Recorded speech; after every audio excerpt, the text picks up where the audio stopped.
Right, yes. Yeah. Looks better. Okay, we're broadcasting and sharing our slideshow.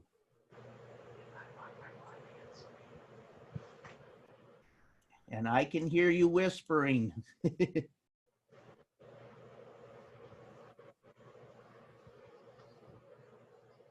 Panelists, maybe just mute your mics for now, please.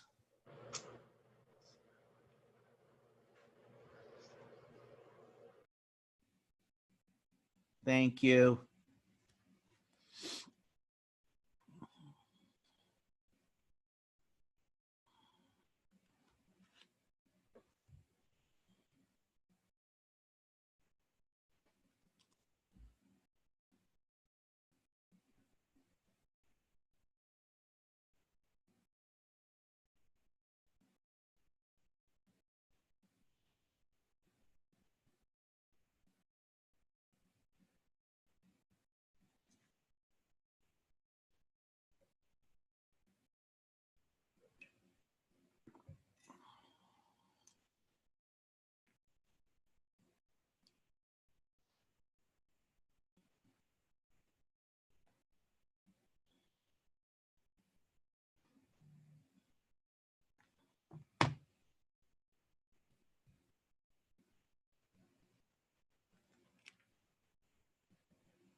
Welcome, everybody that's joined us.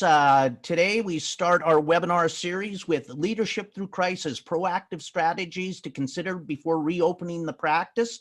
Our friends at Omni Practice Group have invited some colleagues to join them today. So we look forward to sharing this webinar with you. This is the Washington Academy of General Dentistry Stay Home, Stay Healthy CE series. We've been running this for a few weeks now. We've got over 33 of these webinars completed. We have another 20 or so to go here. And hopefully that's all we'll have to do, and we'll be back to work here in Washington State on May 18th.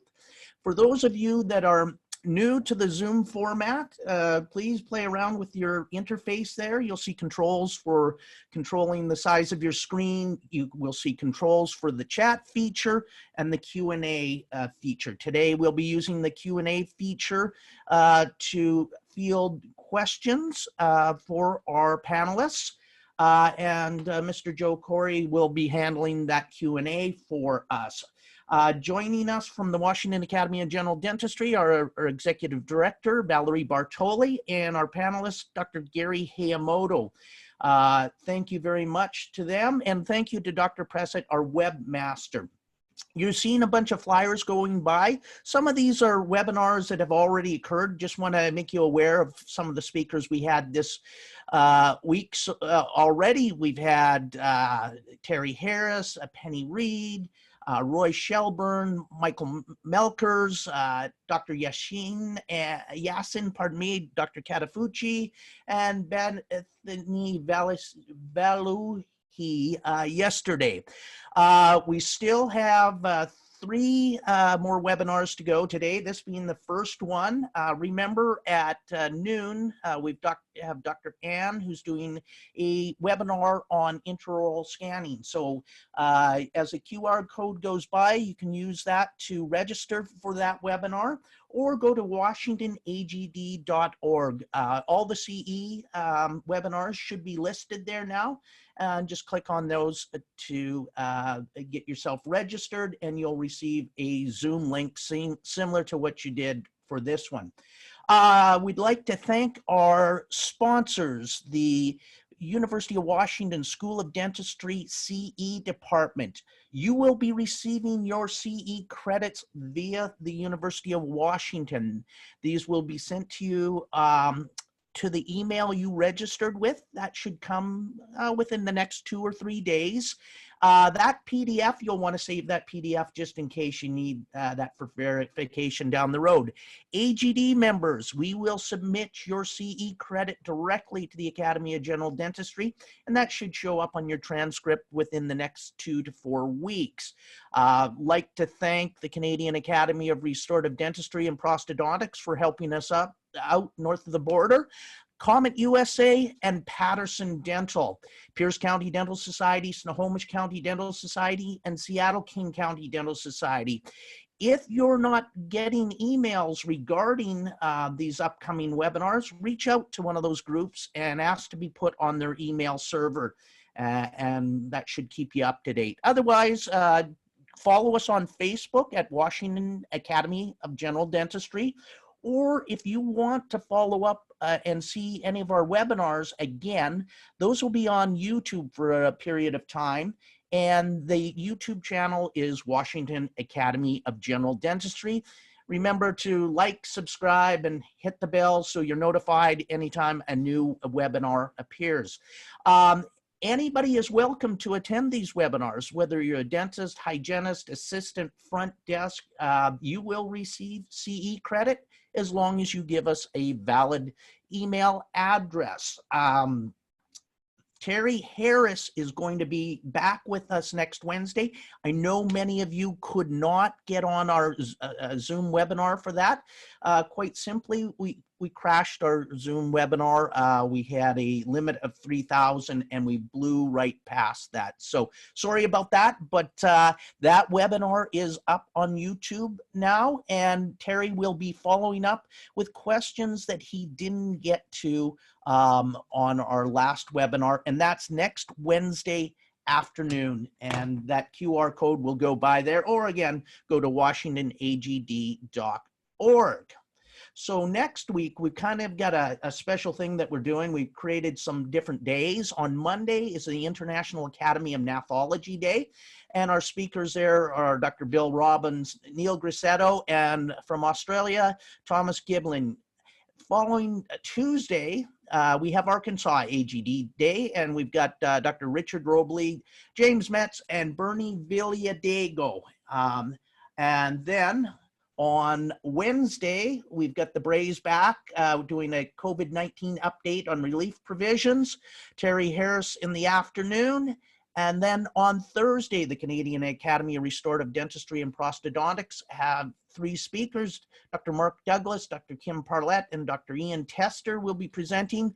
And then on Friday, we have COVID-19 getting ready for practice, evolving systems. This is with our good friend Minu Karbash.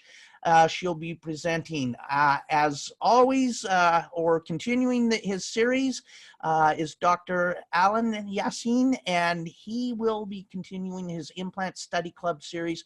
Part 4 is next Friday, May 8th. So look forward to having you that have been on there join us again. We've got about 4 minutes before we're scheduled to start. People are still streaming in. We've got near 800 registered for this event, so we're just going to give a little bit of time. Thank you for those of you that have jumped on early. This is the Washington Academy of General Dentistry Stay Home, Stay Healthy CE series that is being brought to you by the University of Washington School of Dentistry CE Department, Seattle King County Dental Society, Pierce County Dental Society, Snohomish County Dental Society, Patterson Dental, Comet USA, Canadian Academy of Restorative Dentistry, and Prosthodontics. Thank you for our AGD constituents that are joining us from Arkansas AGD, the Canadian Academy of General Dentistry, California AGD, Texas AGD, Nebraska AGD, Minnesota AGD. We've had really good numbers and participation from those AGD constituents. So thank you for joining us.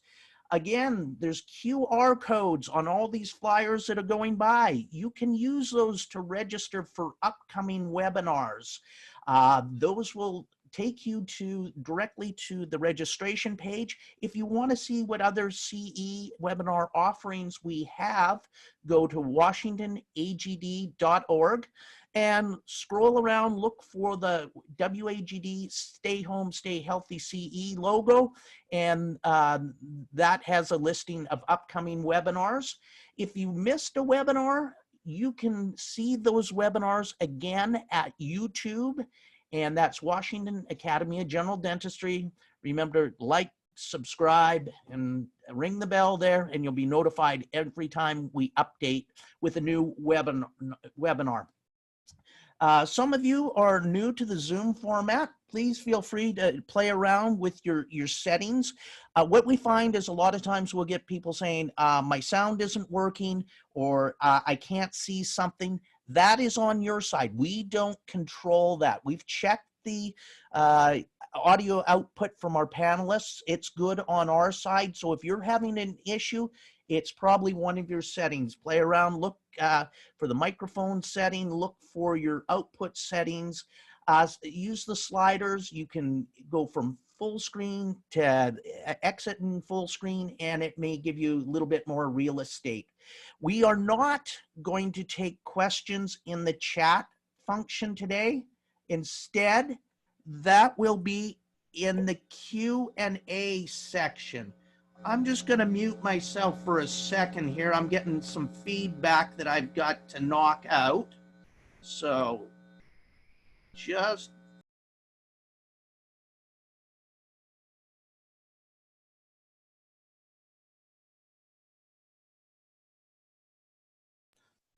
sorry about that, everyone. And we'll go back to sharing here. Joe, we're just about ready for you here. I'm gonna make sure.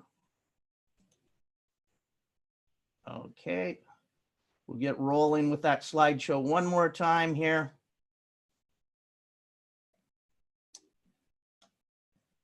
Good. Yes. Sorry about that. Too many audio devices going, and all of a sudden we got feedback. Okay, we're getting close to start time here.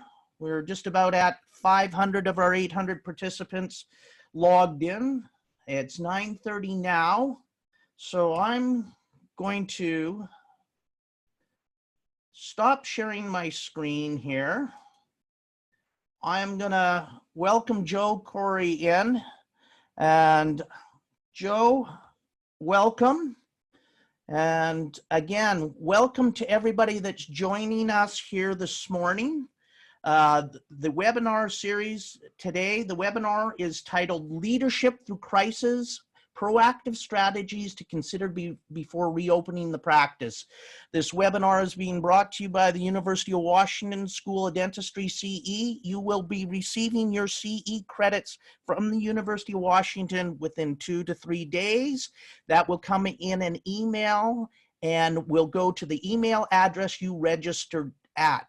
AGD members, we will credit your AGD credits directly to the Academy of General Dentistry, and that will show up on your transcript within 2 to 4 weeks. We'd like to thank our other sponsors, Seattle King County Dental Society, Pierce County Dental Society, Snohomish County Dental Society, Patterson Dental, Comet USA, and the Canadian Academy of Restorative Dentistry and Prosthodontics. Joe, I think I'm going to hand things over to you. If you could introduce Omni Practice Group and your panelists today, we'd appreciate it. Welcome, Joe. Thank you, Dr. Hess. And you went through that without one tongue tie. So congratulations and kudos to you. I don't know how you do that. That is awesome. So thanks again. And just want to be sure, got the screen up. Want to welcome everyone today to Practice Strategies to Consider Before Reopening Your Practice. And so today we have assembled a great panel of speakers to answer those questions, to be able to go ahead and cut through some of the cloud that has been hitting us here in the last couple of weeks. So let's go ahead and get started on that. And again, thank you for all the co-branded sponsors. Thank you so much. Dr. Hess, you did a beautiful job, and I will not try to duplicate that without tongue-tying myself. So thank you again to everyone. And to talk about Omni Practice Group, I'm going to bring on Kevin Brady. He's a practice transition specialist with Omni Practice Group to talk about a little bit with Omni. And I'll let you, Kevin, take it away from here. Thank you, Joe. Good morning. I hope everybody's doing well and getting ready to get back to work. Omni is proud to continue its sponsorship of the Leadership Through Crisis webinar series today. Omni's team of professional planning and transition services for doctors selling or looking to buy practices for over 15 years.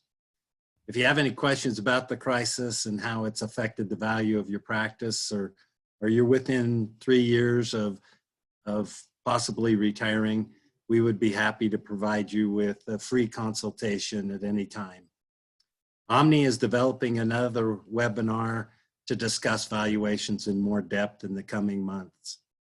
Today, we are excited to sponsor 3 expert panelists from the dental community to talk about strategies to help you to focus on reopening your dental practice. I want to thank you all for attending today, and I hope you enjoy the webinar. Excellent. Thank you, Kevin. And just a reminder here, we're going to go through a little bit of housekeeping real quick.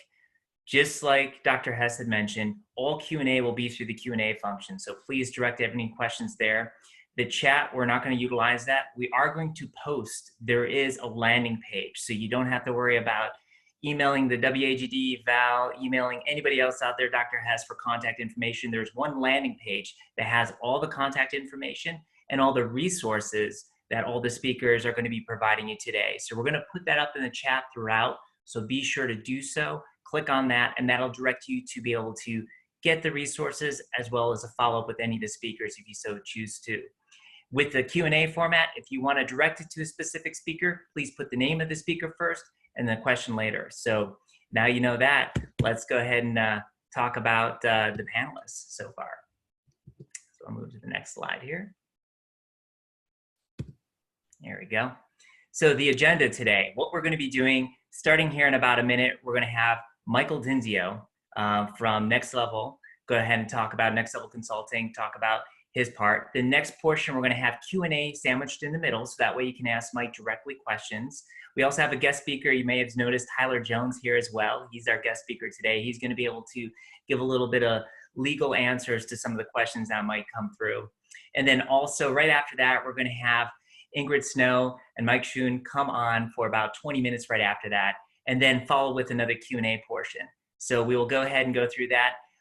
We do plan to go stand a little bit longer. I see that the time here is 9:05. That was original time, so just add another 30 minutes to everything there. So apologize for that mistypo there, but I want to make sure you're still watching and paying attention. If you're not paying attention to the slides, you're not going to learn today. So thank you so much for that. So want to go ahead and introduce the speakers today.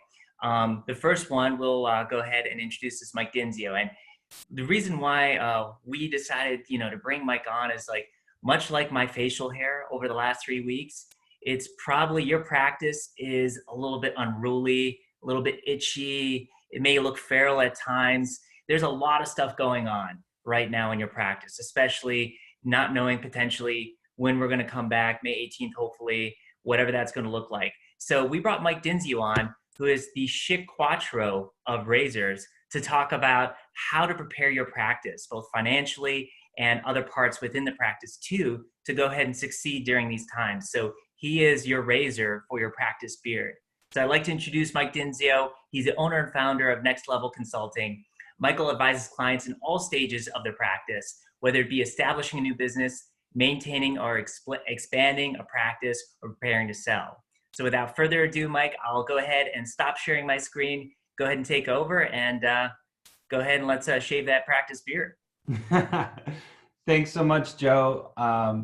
Let me take over. I think, there we go. Give me a second. But I wanted to start by just simply saying thanks so much, Omni and the WAGD, for giving me the opportunity. Joe, Rod, Kevin, all you guys over at Omni are fantastic.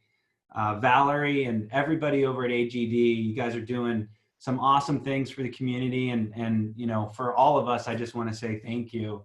Big picture with this presentation, there's been so many webinars about doom and gloom and worst case scenarios, and it can really take you down in the dumps. And so at Next Level, we really try to focus on the things that we can control, and try to take this as an opportunity in the crisis that we have in our hands. So just truly trying to be a positive message today and giving you some ideas of what we can do while we're down. And just keep in mind, these are things to think about. Every practice is a little different. There's different twists, different approaches, and how you might go about what you're doing in your practice. And just keep that in mind. These are suggestions, but of course you're the leader of your practice, and you really do want to command what you're trying to do in your practice. And so my goal here is to just give you some thoughts and some things to think about. I follow some world news, BBC. I try to, track the entire country. Next Level, does serve the entire country. And so there are some experts that are saying we might be opening a bit premature. Whether you agree with that or not, at the end of the day, if we do this right, we get to stay open. And that's the biggest thing that I really do want to communicate, is taking those extra precautions that may not be defined by the ADA or CDC could help us actually continue this course of lowering that curve. And so although some of these things that all the webinar hosts have suggested may seem extreme, at the end of the day, what we're trying to do is stay open, and that's good for all of us, right? So to kind of start you off in this theme here, I just wanted to start with a decent quote. The business changes, the technology changes, the team members change. The problem isn't change per se, because change is just going to happen, right?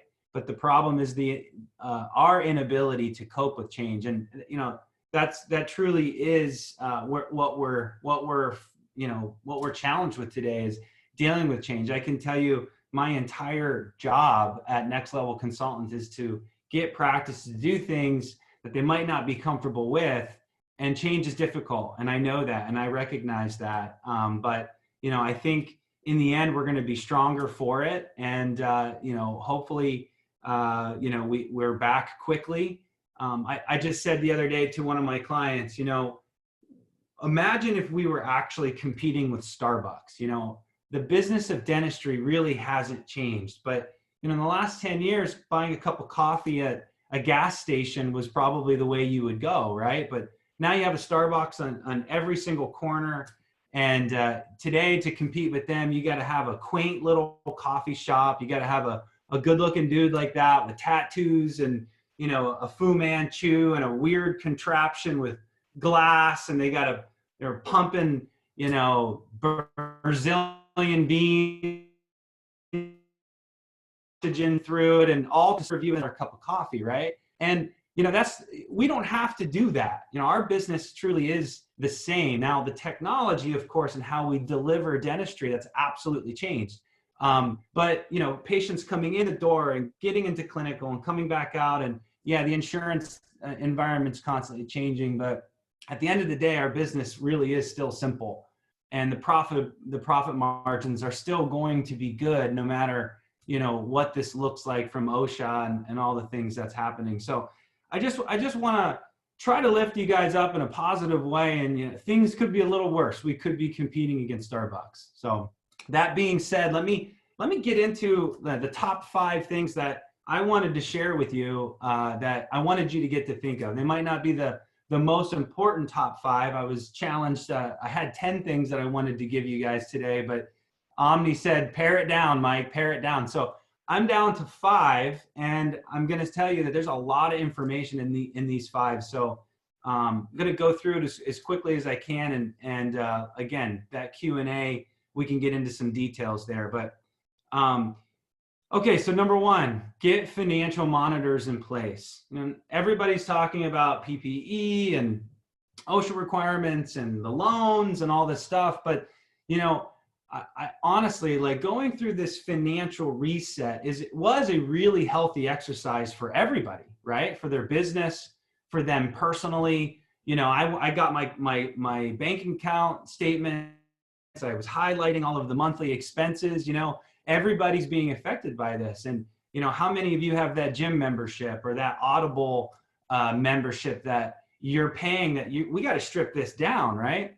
Just like that, in a practice, we had to do that. And the question is moving forward, how are we going to track expenses so that they don't get out of control after we reopen? And so what monitors are you putting in place to make sure that your profitability is where it needs to be once we do open? It's kind of crazy. We just signed a new client here in Washington, and I think they're actually going to benefit from this because they weren't making much money at all. The expenses were out of control. Now stripping all the expenses down and rebuilding it to make sure that the owner's making money in the right percentages. And, that's going to be a really good thing for him. So at the end of the day, I would challenge you, like, put some of those processes in place so that we don't get out of control on spending. I wanted to share this little pie chart here. You've seen it. This represents 100% of your expenses. So we've all heard that profitability is like 30 to 40%, but I'm not including your expense to yourself, your profit. So if this represented 100% of the expenses, what you want to do is you want to try to focus and monitor and track these expenses to make sure they fall into line. This is a bit regional, more to the Pacific Northwest. So for the folks that are joining us from Colorado, Arizona, California, I know there's some on, could slightly be different. The other note that I want to make is some of these expenses, depending on specialty, could change as well. So, give or take 7 to 10% variance, depending on the specialty, with lab, of course, and wages. So I just wanted to share that, take a picture of that and try to put those monitors in place moving forward. Number 2, better financial arrangements. I'm gonna harp on this probably a little bit too long, but primarily because I'm super passionate about this topic, which is why I pulled out some great statistics here. So Americans who have savings accounts, the median income is $4,500, okay? So we've all heard the statistics that nobody's saving money, and our economy, is great, but people just aren't saving. For those that are of a certain age, as Tyler Jones likes to say, we're always blaming that millennial, that zennial, that they're out of control. They don't know what they're doing with finances. So that's why I added this second quote for all of you folks. So get this: among the older Gen Xers, age 45 to 54, 58% have less than $1,000. Okay. And what's even more shocking is of that group, 40% have $0. So why does that matter? That's a problem, right? So this was pre-COVID. So post-COVID, do you think people have more money or less? Much less. And so when they're coming into your office and we're trying to build that value and why they need this dentistry to ultimately take care of themselves, lending or financial arrangements really do need to be beefed up in your practice for your patient, okay? I see it as a three-pronged approach. You've got credit options, in-house finance options, and then membership or wellness plans, okay? So credit options we're all very familiar with. The big boy is Care Credit. You've got some other players in that department, Lending Club, Green Sky, Lending Club. You got a bunch of them. I would challenge you to know which one of those companies work best for your practice. And there are differences. Get on the phone, interview them, understand how they do what they do, what their technology is. I would absolutely track how many applications per month, per year that your office is generating. I was shocked when I got on the phone with Care Credit, and they told me that their top 10%, so their best clients, average 20 applications a year. To me, that was mind-blowing. 20 applications per year. I would think that you could probably get 20 in the first half of the year, at least, maybe the first quarter. So that just tells me that we're not offering it enough. So if you have that brochure on your counter, that doesn't mean that your front office is delivering that to your patient. If you're afraid of the decline, a lot of you are really, frustrated with some of these companies declining. You've got in-house financing, and that's you doing the financing over time. Now, there's two ways to do that, of course, at your own risk. So you extend the credit. But the problem with that, of course, is number one, oftentimes my clients only offer like a 3-month option, right? So a $3,000 case over 3 months, that's $1,000 based on the statistics that I just shared with you. That's a big chunk of change for somebody. So, and then the other concern, of course, is if they don't pay you. There's companies actually locally here called, there's one that I endorse is Brady. Brady does a great job because there's no credit checks. They ask 3 questions. They guarantee up to a certain amount. And if the patient does not pay you, they come in and reimburse you at, I think, 97% minus the merchant fee. So takes all the risk off of your plate, and it's super slick where the patient can choose the payment that best suits them and their lifestyle. Okay, and then the last point that I'm going to tiptoe around this, being that we're in the state of Washington, it tends to be the most aggressive state with these types of things, but this is absolutely happening in Washington. You just have to be careful of the wording. What we don't want to do is mess with our contracts with the insurance companies. But for those patients that do not have any insurance, they need options for preventative work, And so call it a wellness plan, whatever you want to call it. But my favorite is Done For Me. They do a great job. But basically what we're doing here is we're offering a month-to-month payment for your patients that want to maintain that oral health over time. It inspires retention, and it just makes it more affordable. And so, so those are 3 great options. Okay. Pointing back down to this pie chart here. So this was a Care Credit study that I wanted to point out. So of all of your patients, 100% of your patients that walk into the door, 50% have the option to use insurance. 30% have the option to use maybe their own credit lines or cash. But in the survey, 20% have no idea how they're going to pay for that service. That percent is important as I flip to the next slide, because that 20% really has no options. They just don't know how they're going to do it. So let's just, so why this matters, breaking this down to super simple math. 25 patients per day. I recognize that's pretty big practice, but the math works all the same on small practices, big practices, okay? So let's just assume 25 patients a day. Of those 25, 10 go to hygiene, 15 go to restorative. Focusing just simply on the restorative, 15 of those 15, 40% case acceptance, 6 say yes. Now I know what you're thinking. My case acceptance is so much better than 40%. This is a national average and is tracked.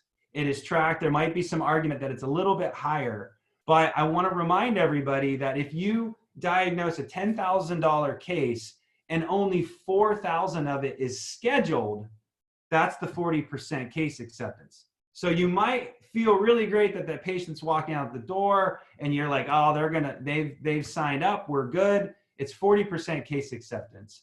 So that other 9, right? What are we doing with that other 9? They're on the maybe, they're on the fence. And so this is where these financial arrangements really do come into play. So back to that chart, if 80% have the ability to pay you through cash, credit, or insurance, that leaves you that 20% they just don't know what they're going to do. So if we get in the habit of offering this to everybody, you might actually pick up that one patient. And if we're making it about money, which I never do, but making it about money, one patient per day times on an average 108 days, that's the lift of your revenue of over $100,000. Now, this is more about getting those patients to say yes because they need oral care, right? And if you can change their life and get them out of pain and they didn't have the money to do it, good for you. They're going to tell all their friends. You're going to get more patients. The customer experience is that much better. So, all right, I'm done with financial arrangements, but as you can tell, I'm super passionate about that and helping people get the care that they absolutely need. All right, flipping over to kind of some tactical, some ADA and CDC stuff. So a lot of discussions, a lot of webinars on some of this stuff. So I'm going to kind of go over it at a high level if any of you have missed some of this stuff, but I would highly suggest that you download the ADA toolkit. We can post that in the comments here if you don't have it. It's a phenomenal resource. Of course, the CDC is giving the interim guidelines to the ADA, and they're doing the best they can. May I suggest, consider, giving your team the ability to get flu shots. They're suggesting fever checks 2 times a day. Of course, you got to give them permission to stay at home. And, just have everything available that you absolutely can. I'm being told by all the distributors, Patterson, Shoun, Burkhart, Venco, all of them, that the N95s, face shields, and isolation masks are currently out of stock, unfortunately. But that, from what I hear, is going to change over the next couple weeks. So you got to stay on your distributor and you got to get on their list to make sure that they know you need the things that you need. Level 3 to 1 mask, that's a day-by-day situation still. I'm hearing that you can get it, but again, it's difficult. Wipes, gloves, booties currently available. So, I've heard that you can go out kind of through a different route, not through Patterson, Shoun, Burkhart, some of the majors, and find some face shields and find some KN95s. But just through the normal channels, this is kind of what I've been told. Okay. FMLA refresh. So when this all happened, we all heard about the MFLA, the acts that came out, and everybody was kind of trying to get a lot of information on this, right? Well, now it really matters because we're getting ready to open. So I just figured we should probably get a refresh on this. Luckily, I have Tyler Jones to rely on any specific questions after my presentation. But I know enough to be dangerous. So just remember, Emergency Paid Sick Leave Act covers up to 10 days. It's 100% dependent on the employee themselves. They must be affected by COVID, right? Again, this could be a potential cash flow issue. There's going to be a credit back to you on your quarterly taxes. So yeah, you're paying that money out, but then you're going to get it back, in 3 months. We can discuss kind of the amounts during Q&A. And then the Family Medical Leave Act. This is more about those that depend on you. So the employees with kids and spouses, if they, their dependents get into some trouble with this COVID situation, think caretaking, think schools. I've got 2 little ones. If they didn't have daycare, right, I would have to stay at home, and you've got to cover them up to 12 weeks. So again, we can get into some of those details. I'm sure Joe's tracking the questions on that, but there are some exceptions, however, but I would highly suggest you talk to your attorneys and your professionals in the HR arena. Okay, HR manuals, compliance, right? So if you don't have or haven't created an HR manual up to this COVID situation, my gosh, now you know how important it is. If you're like a lot of my clients who rush to get HR manuals created during the downtime, obviously make sure there's a COVID-19 policy, right? You have to let us know, or let you know that the employee must let you know that they're sick. That's important. Couple other housekeeping things there. If you paid PTO and sick, right, upon the rehire, you got to have an agreement with them on the front end so that they recognize that you're not going to probably be paying more PTO on the back end once we reopen. Got to have that conversation. It puts yourself in a winning situation with your team. All the communication is up in front and center. I would not suggest putting any PPE definites in your HR manual right now. You absolutely should, probably when this all gets finalized by OSHA and the powers to be. But right now, what you don't want to do is box yourself in, have them sign, and you're all agreeing to it, and then you have to kind of reverse that. So again, Tyler can talk about that a little bit more. Government-backed loans. The Brays did such a great job on previous webinars about this stuff. Hats off to them and everyone that's really being a resource in this time of crisis. But I've heard that the second round of PPE is pretty much gone. If you haven't already applied, get on it like stat. I hope you get it. If you do get it, I want to make a suggestion here. Keep your financials and your books super, super clean. And I say that because day by day, they are making changes and suggestions, and we think we're going to grant you that money back or reimburse you that money back, so to speak, if this, if that. And we don't just know really exactly what the roles are. And so for that reason, as an ex-banker, they are going to come to you and ask you for documents to prove that you paid this money as a benefit. So you got to get super clean. I know a lot of my clients, they're a little soft on the financials and the details around that.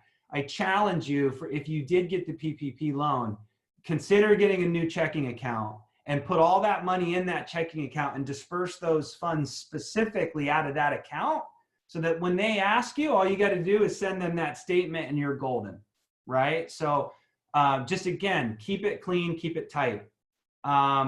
Little last bit there, coordinate with your payroll with the forgiveness date, not just payroll, but like all the benefits. You want to try to snip, it's an 8-week benefit. So you're going to want to snip those benefits in an 8 weeks. So if it's that statement, just coordinate that with how you do your bookkeeping. Okay. All right. 4, into the patient protection and the communication around this, right? So this is where your ADA toolkit's really going to come into play. I would highly suggest reviewing that. Now, it does feel a little soft. There aren't definitives, but again, I want to stress, if we do this right, we get to stay open and we kind of get out of the mess that we're in right now. And so take as many precautions as you absolutely can. But the ADA has a fantastic letter. I've read it a few times. I might make a couple personal twists to it, but the letter is great. This is where social media and email blasting works. So those of you that are active in social media, keep it up, because what a great tool to communicate to your patients, right? Just instantly. And so, let everybody know you're open, and assure them that you're safe, and describe exactly what you're doing on those calls, right? Because, and by the way, if you don't know, figure that out before you start making those calls, right? Get those procedures with your team in place, have those discussions, so that when we call those patients, we can tell them, hey, this is what we're doing to keep you safe. So come on in, right? Ask the pre-screening questions. There's a checklist that ADA has provided. It's fantastic.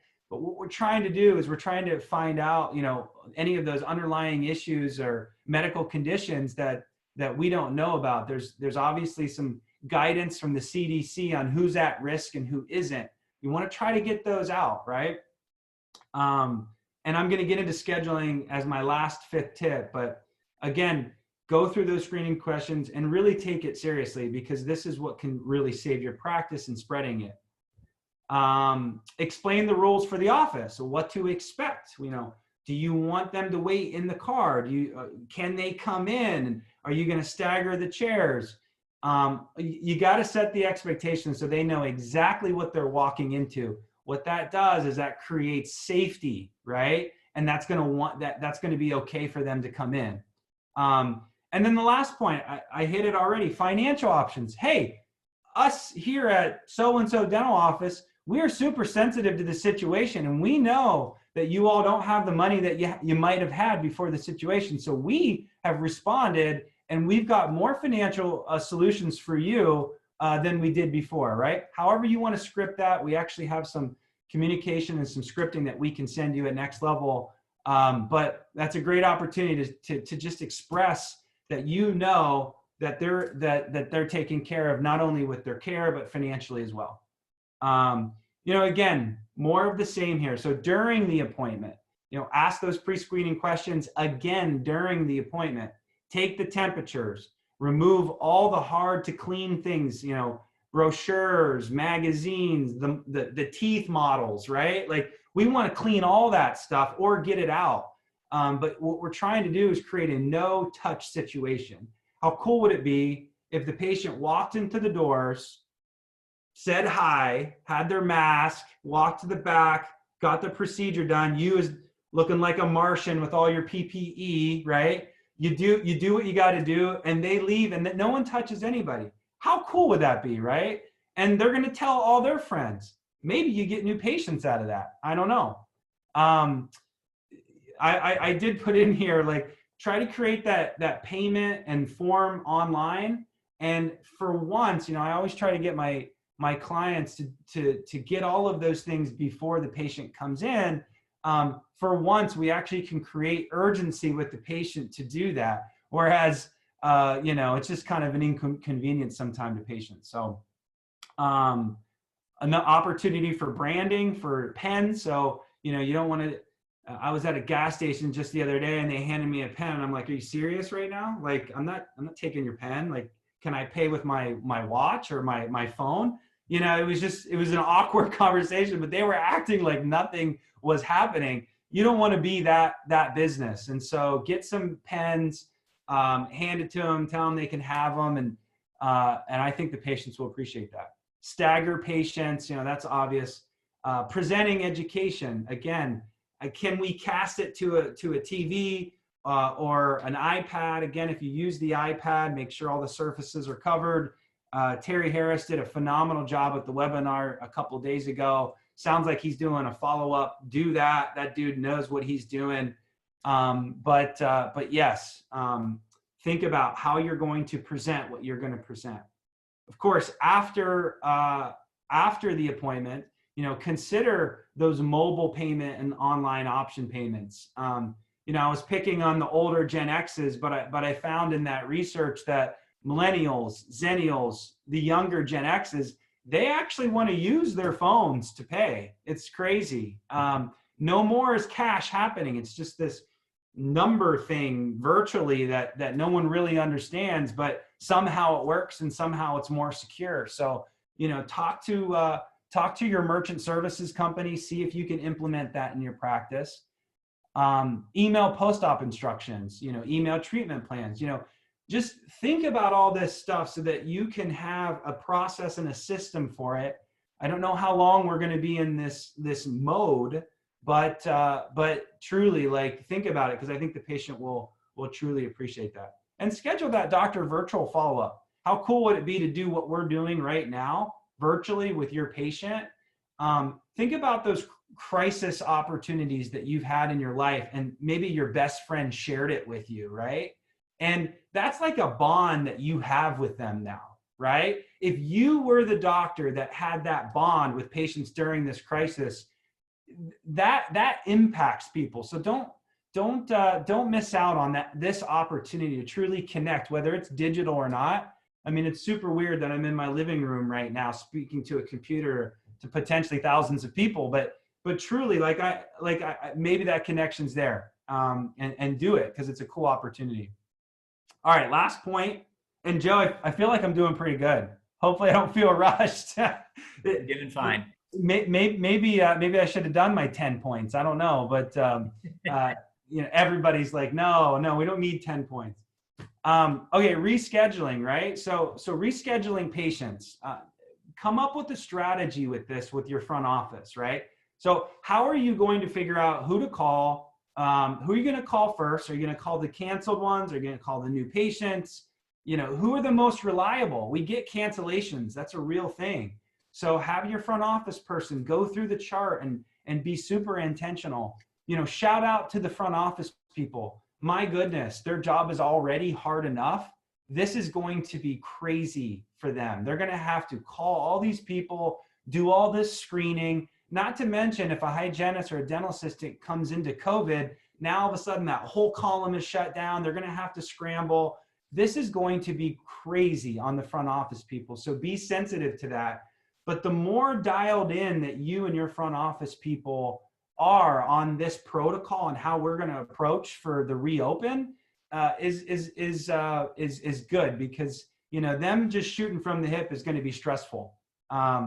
But again, may consider getting the higher treatment needed patients in first, but just come up with that strategy, right? I want to make a point here. Limit your office's risk in general. So that back to that pre-screening. If someone comes into COVID in our office, your office, and you have to shut down because that patient has exposed the entire team, that would be a problem, right? And you're hoping you don't get that call from that patient, but technically you're supposed to remind them, patient, you better call us if you come down with it in the next 14 days, right? And so just take all of the precautions that you absolutely can so that we don't have to shut down, again, individually or as a community, right? Again, be quick to cancel. I say this because, we're going to have a limited schedule, right? A limited schedule. We're going to cushion that scheduling. We don't want people passing each other in the halls. We're trying to really capture this thing. And that is a golden hour that you're going to have in your schedules. If someone doesn't confirm their appointment, be quick to schedule. Sorry, patient, we're going to have to cancel. We didn't hear from you. We're trying to serve our community the best we can. And we got to get patients in that really need the care, and we just didn't hear from you, right? We've got scripting on all that if you need it. But again, just think about all that stuff. I would suggest creating a master list and create columns like my video is reversed. A, B, C, right? So your A column would be the folks that we really need to focus on. So Greta at the front office, get all of these people on first. And let's get column B and then column C, right? Have a game plan, be intentional. And so, all of this really, you got to think about with your team, and just be super proactive on all these things. Next level consultants, we're super passionate about helping as many people as possible.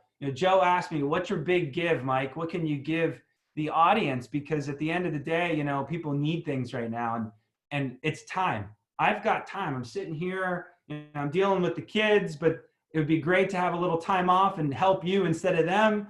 We're all going crazy in the house right now. At the end of the day, my time is my big give. And so we're actually doing practice analyses for free for this webinar. We're going to do the first 20. So if you want a practice analysis on your practice, Joe, I think you can put that up on the screen, or I can after the presentation, and how to do that. Also, happy to give you a free fee analysis to anybody that wants based on your zip code. Why not? Why wouldn't you update your fees now? It's such a hassle to go through that process in your dental software. Now would be a great time to do that, and I'm happy to provide that fee. And again, I'm here. Call me, ask questions. My team's ready to roll with scripting, and we're happy to give you guys anything you need. Big picture here, I just shout out to the entire dental community. This crisis is totally unprecedented, right? And how I've seen everybody in the entire community rally behind you all, like hats off to everybody. The AGD, Omni, Affordable, everybody's doing what they can to help. And my goodness, I feel blessed to be in this industry. It's served me so well. I just want to serve back. My team wants to serve back. So I guess that's all I got for you, Joe. Maybe we should open it up to questions at this point. Totally. We'll go ahead and open up to questions. We have Tyler Jones here too as well.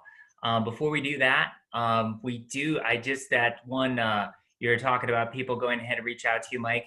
We have go ahead and posted to the chat the web landing page to directly ask for those resources through Michael Dinsio. So feel free to go ahead and do so. That is in the chat right now. We're going to post it a couple more times, but we'll bring Tyler Jones in. Tyler, can you hear us?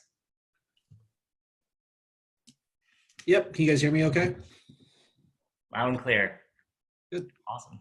All right. So we'll go through some of these questions. So feel free. We're going to do about 15 minutes or so of questions before we move on to the next piece of the presentation.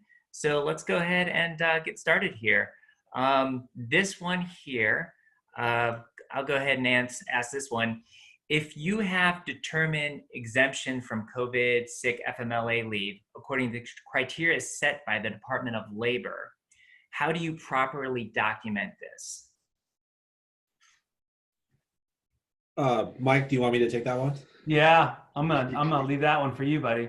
All right. So I think what you're asking for is with respect to the different leave that we got at the beginning of this crisis, there was an exemption that's available. So if you are documenting, so if you have less than 50 people and you meet one of the 3 criteria that the Department of Labor has set forth for an exemption, then what you have is the ability to, you need to document it in some way. I think that's her question. And so the Department of Labor hasn't said exactly how you should document it. There's a lot of misconceptions about it though. First, it's on by an employee basis. So you can't just make a global exemption and say, I'm not gonna pay out for this leave. Second, the Department of Labor has said that it only applies the exemption if the leave is requested because the child's school or place of care is closed or child care provider is unavailable due to COVID-19. So you have to be careful. You can't just give yourself a blank check saying you're exempt. Assuming you can clear those hurdles and you meet one of the 3 criteria, I'll tease it. Most of my dental clients are going to meet the 3rd prong, which is it would be too hard to schedule workers to come in and replace the employee who's out.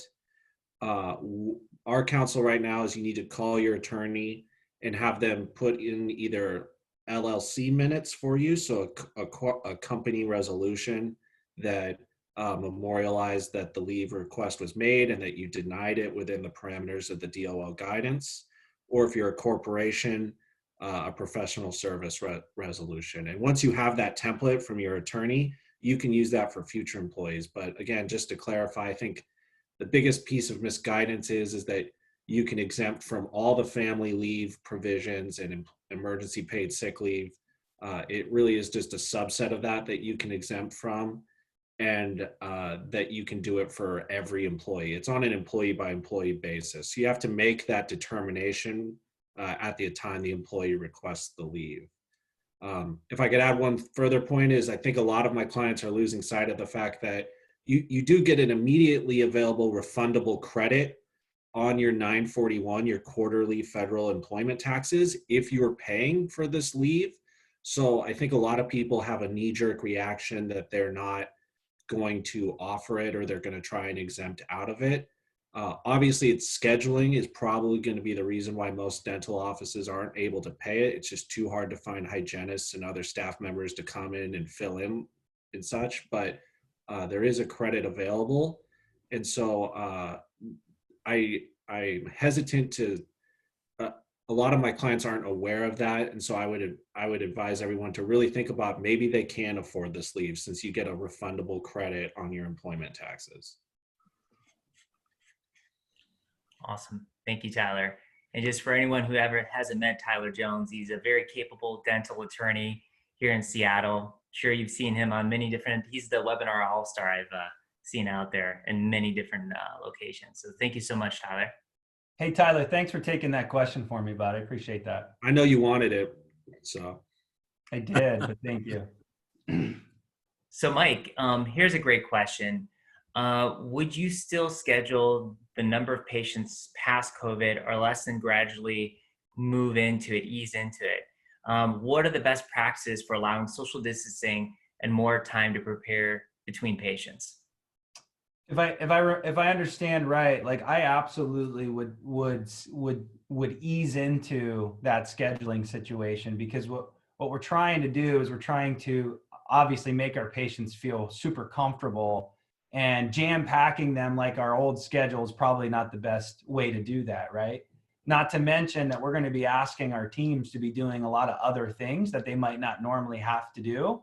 And so just you know, jamming that schedule, it's going to put a lot of stress on the patients, the team, and just the whole situation. Not to mention the risk, right? So that you might be exposing your office. So big picture, yes, definitely pad it, do not a soft open. You might do extended hours if it makes sense, if your team's willing to work those extended hours. But yeah, I would highly suggest padding that schedule, truly trying to time each patient independent from each other. And yeah, don't have the expectations that you're going to be 100% day one. But a good benchmark might be 50% the first week, 60% the next week, and just kind of ease into it. As we get more guidelines from the ADA and CDC, PPE could be an issue where maybe the demand for it is high, and so that you can't have the proper PPE. So all of these things need to be considered, of course. But big picture, yeah, have the right expectations for you and your team. You're not going to be 100% day one, but get all the kinks out and just set the appropriate expectations for yourself and for the team. Awesome. And sort of a follow-up to that question, and this is something where, is on top of mind for a lot of dentists out there. So you mentioned a couple of those things to help keep patients and teams safe. Do you have a list of questions that dentists can ask our patients over the phone to better ensure everyone's safety? Yeah, I absolutely do. Shoot me an email. We'll send you our pre-screening questions. We even have a lot of scripting that, just in general, scripting, communication, and how you might want to present to your patients before, after. We've got a lot of stuff like that. So just shoot me an email on the side, and I'm happy to send anybody what they need. Gotcha. And this was another question too. Those resources are in the chat, so feel free to go to the chat. There's a landing page right there, leadershipthroughcrisis.omnipg.com. You can go ahead, copy that URL. That'll get you access to those resources Mike has been talking about during the conversation here. Awesome. So when it comes to the when it comes to, and this one's probably for Tyler, can you use PPP funds for the family medical leave payout to an employee? I I would rephrase it slightly and say you are allowed to use your PPP money to pay those leaves that are available under the Families First Coronavirus Response Act. And those will qualify for forgiveness, assuming you hit all those tolerances for forgiveness. However, if you use the PPP money to pay those wages, you can't double dip and get the tax credit. So you can't get forgiveness for the PPP money that you paid for those wages and also get the tax credit on your 941s. And the new 941 that the IRS is going to come out with, and when I say 941, sorry, that's the quarterly employment tax return you file. The new 941 that the IRS is coming out with is going to have a catch-all to make sure that doctors can't double dip, which is fair. Awesome. Excellent. All right. And then Tyler, just on what are some of the other questions that you've been receiving? I'll let you, anything else too that you've been receiving with Governor Inslee, saying a few things over the last couple of days. What are some of the things that you'd want to address real quick to everyone? I think Mike talked really elegantly about it. The number one questions I'm getting are HR related. And I think getting out in front of that early, if you didn't have an employee manual in place in your practice, you've probably never needed one more once your practice is reopening. So I've been answering a ton of questions about that, getting those employee manuals out to doctors' offices before they reopen. Mike mentioned it, and I think it's a great point. If before you laid off or furloughed, depending on what state you're in, each state calls it something different. If you paid out PTO and vacation, you need to have a conversation with your staff when you rehire them about, hey, listen, I paid you out for your vacation. So that trip you had planned to the Ozarks or wherever you were going to go, maybe we could still accommodate that trip, but it's not going to be paid anymore because I've already paid you out for your vacation before I laid you off. And having those conversations is less of a legal concern, but more just managing expectations of your team. And then the third thing that we've been talking a lot with employers that unfortunately I think is, how messaging to your staff is so important about bringing them back to work. Staff are admittedly concerned about going back to work. A lot of them are making a fair amount of money on unemployment, or historically a larger amount than they otherwise would have. And so they're not chomping at the bit as we might expect to get back to work. And so how do you message that the need to come back to work, why they need to if they want to have a job, in the future? Because I'm getting a lot of doctors calling me and saying, hey, my staff, they don't want to come back. How do I make them? So working through those issues has been the lion's share of my days the last week or so as different states on the West Coast start to reopen their dental offices. Absolutely. And I know this is something that's come up here in the Q&A, Mike or Tyler, with Governor Inslee's proclamations. Has there been any specific guidance on what type of appointments, whether it be emergency or non-emergency? Has he given any guidance yet, or is it still to be TBD? Initially when all the governors started doing their shelter in place or shelter and be safe or stay at home, everyone's got a different name for it. They were kind of sparse on what they defined as emergent care or urgent care. So a lot of us were looking towards the ADA and the state dental associations for their guidance. And it was really straightforward. In the last probably 8 days, Oregon, Washington, I believe Colorado, and I think Arizona is poised to do it soon, have released more substantive guidance on what reopening a practice for emergency circumstances looks like. And guidance about how much PPE you should have in place. Some states are saying you need to have a week of PPE available. Some states are saying 2 weeks. So it's really important to refresh, go to your local dental associations. A lot of them are doing a great job. WAGD is doing a great job of just pushing out those proclamations from our governors about what those requirements are. So Washington just got a new one last night that really did a deep dive into what reopening a healthcare practice is going to look like. Yeah, there was a lot of, just to add to that, Tyler, there's just a lot of specifics on what exactly an emergency care is. And it was just interesting to me that was posted last night. A lot of states, some states, not a lot, are reopening, and Governor Inslee here in Washington redefined what emergency was. So I don't know if that's any indication of him delaying Washington a little bit more, but just interesting. For what it's worth, his largely echoes Governor Brown's in Oregon's. They're very similar in terms of how they define it. So I would just be clear, if you're getting those and they're defining, distinguish between defining emergency care and extending the prohibition. This wasn't an extension. It was just defining what emergency care. And frankly, most of them have a nice safety valve or catch-all that says it's up to the doctor's professional judgment. And so rely on that. You guys are the professionals. Lawyers shouldn't be telling doctors, what urgent care is. You guys know. Then we'll have one more question, and then we'll move to the next piece of our webinar here.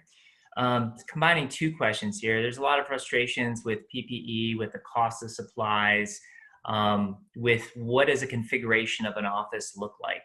So, Mike, is there any sort of protocol or any sort of, paradigm shifts in the practice as we're starting to ramp back up? What are some of the things that dentists can do, sort of getting ready for this when it comes to protocol, when it comes to what that looks like in configuration of the office, and what sort of, and then with that, Tyler, we'll save this question for later, but to think about it, what to do after a patient, if they do test positive for COVID, what does that look like when they call the office?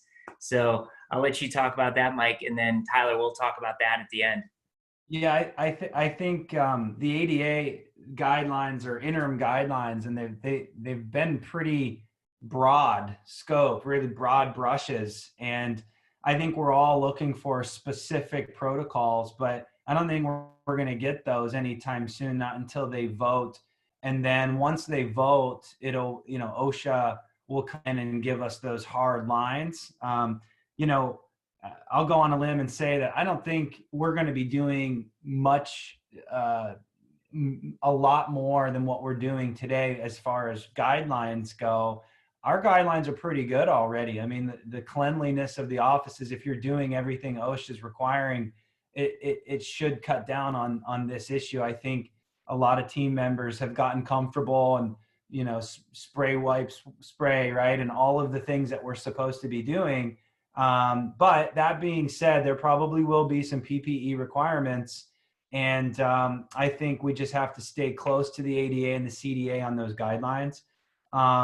Big picture, you guys, I just make sure that your team's safe. Make sure that you're doing everything that you feel good in making your patients feel safe.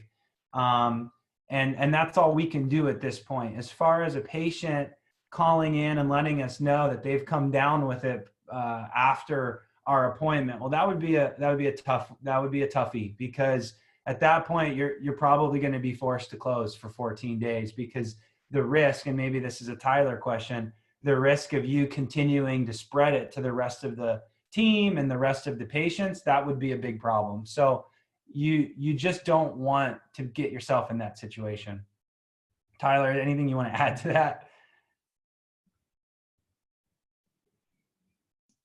Sorry, I'm being too generous with my unmute. I would say that I'm expecting that we'll get more and more guidance on what that looks like. There's probably three considerations at play is, just general economic considerations of every time there's a potential exposure, having to shut down for 14 days would be fatal to a lot of practices. So I would expect OSHA and HHS to give us some guidance on that.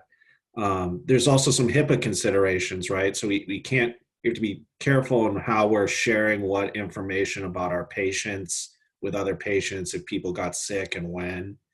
And then the third thing is, as testing ramps up, I'm envisioning, this isn't the case now, but it becomes less of a concern if after an exposure point, dentists may be able to run the tests themselves and you can find out if you've contracted it quicker. So I think the next 60 days will be really telling on that issue. Excellent. Thank you, gentlemen. All right. Well, we're going to go ahead and move to the next phase, and I'd like to introduce our next two speakers. Just want to make sure, yep, everyone can see that slide. I'd like to go ahead and introduce first Ingrid Snow, Vice President of Practice Marketing for AI Marketing Agency. And Ingrid has started her career in the dental field over 3 decades ago. She has held many different positions in the industry, such as dental assistant, treatment coordinator, practice manager, trainer, consulting, to marketing coach, amongst others. So she's going to be here today, along with, we're going to have Mike Shoun, and he is the president and CEO of AI Marketing Agency. And he has been in the industry for over 25 years, seen a lot of ups and downs, and they're going to talk a lot about what sort of things you can do to help your practice get ready for restarting marketing, getting out there and making sure that we could restart from this position. So without any further ado, I'd like to go ahead and introduce both Mike and Ingrid, and you guys can take it from here. Thanks, Joe. I'd like to thank the WAGD and Omni Practice Group for having us today. We're really excited for this opportunity. And I've been with AI Marketing Agency almost 10 years now. And as Joe mentioned, over 3 decades in the dental industry. And I've worked with hundreds of practices across the nation, from either a startup, transition, or established practice. And it's very rewarding to be an integral part of their marketing goals and their success. And so I'm joined here today with our fearless leader, president and CEO, Mike Shoun, to talk about marketing during social distancing. Thank you. As Joe mentioned, Affordable Image has been doing this for 25 years, and we've literally seen the best and the worst economies in all of our lifetimes. Obviously, what we're seeing today is beyond unprecedented. It's something that could have never been dreamed of, even in the worst horror movies of what's going on, not just to our states, to our communities, but to our country and to the entire world. I have to remind my clients and my own team about that. It's the world that's being affected as well. So it's definitely, for sure, an unprecedented time for all of us. So Mike, a lot of my clients are asking me, should I be marketing now through social distancing? So that's obviously, I mean, that's the question of the day. I can understand why that question would come up. It can definitely feel awkward, or a place where you literally want to shutter and not shutter your practice, shutter your whole business, and not be a part of what's going on. And sad to say, there are many dentist offices that I've seen around the country that are doing that, literally completely shuttering and closing down. But as the name of the series here that Omni has done is leadership. And you're not only a leader of your team, but you're also a leader of your patients. Your patients look to you as a leader, and your community also looks to you as a leader in your community. So marketing can be construed with advertising. Marketing itself means communication, and it's a message. Ultimately, marketing is a message. And so what we're telling our clients and any doctors and dentists that will listen to us is that now is an extremely important time to communicate your message. Your message is different today than it was 2 months ago. And what Mike Dinsio talked about for the last hour or so, most of what he spoke about is the message that we want to have our doctors and our dentists share with not just their patients, but their community as well. Mike touched on the PPE, and imagine 2 months ago, using the word PPE, your patients in your community would have no idea what that even is. And now we know what that is. We know, we know the importance of being sanitary and those kind of things now. So your message now during this time is not just, hey, come to see us and we can help you with your health care. Now your message is exactly what Mike Dinsio was talking about, and that's sharing with your patients and your community the things that you're doing to keep them safe. And I think one of the biggest things that you're going to want to do is tell them that, and make a big deal about how as dentists, that is what you do. That is not something new to what you guys do. Your life, your everyday culture is sterilization, constant cleaning, being very careful to not pass, viruses and things like that. So that's a message that you want to get out there, and it can be an awkward thing to talk about in a way, but understand that the community, your patients in the community, want to know what you're doing.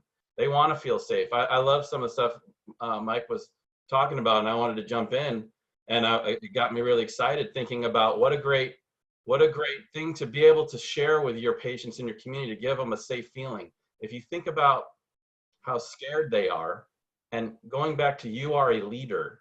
Your patients in your community are looking to you to make them feel better, to make them understand what the importance of what it is that you guys are already doing, and the additional things that you're going to be doing. I wrote it down here, the no touch system, Mike Dinsio, and I would like to brainstorm more with Mike about that. I think that's something what a great message to convey to your patients, your current patients, the no touch, whatever the terminology is. I love that. And I think that's something that if you can get that information to your community as well, you have to think about this. As I just said a few minutes ago, is there are dentists that are shutting down and are completely closed. So there's going to be patients that are going to need to find other places to get help. So if you can be there and let your community know of all these things that you're doing to help them, that's the message, and that's the marketing message that we would want you to give at this time. I don't want you to give the message of, hey, we have a special offer today, or a whitening special. Nope, this is not the time for that. This is the time for our dentists and our doctors to be those leaders and sharing how they can help their communities and what you're doing to help your community and your patients. So Mike, we know that we should be marketing now. What types of marketing should we be doing? Thank you. So for those of you that already have websites and you're already doing marketing, search engine optimization is something I'm telling everybody that I can to continue to do. Do not stop it. If you are in a financial position to be able to increase it, now is the time.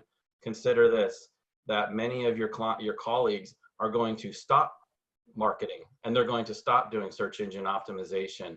It takes months, potentially years, depending on the market that you're in. If you're in a highly saturated market, which is going to be for sure the Pacific Northwest, it could take months to gain any kind of traction in SEO. So if you were to stop your search engine optimization now, there's a potential that you could completely fall off, and it could take you months, if not longer, to regain that. So we're telling everybody, continue your SEO. Definitely change the message, like we talked about as we're walking through this.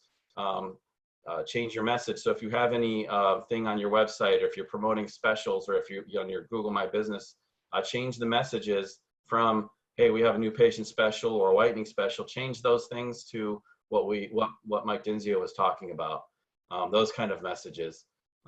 Social media is the other thing. Now is the time to be on social media, communicating, again, all the things that we were just talking about, that Mike Dinsio was talking about.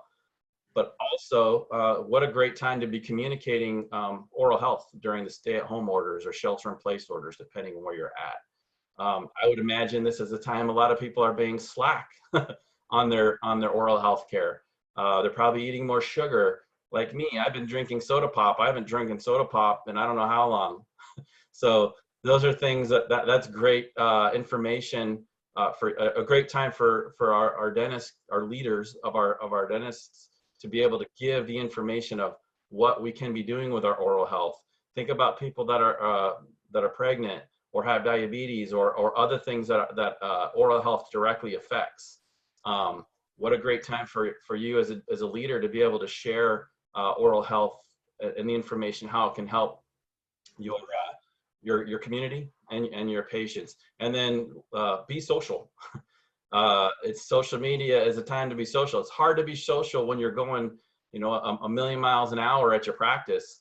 The last thing you want to do is be social when you get home. You want to relax when you get home. But now is a great time to be social and share what you're doing with your family, and how you're getting through the social distancing here, and share anything about the community. So some of your very local communities have other things that they're doing to help people that are in need. So like the food banks and things like that. Again, you're a leader, and many dentist offices that we work with already have, even before this was ever here, they are the community hub that gets information about what's going on about their community.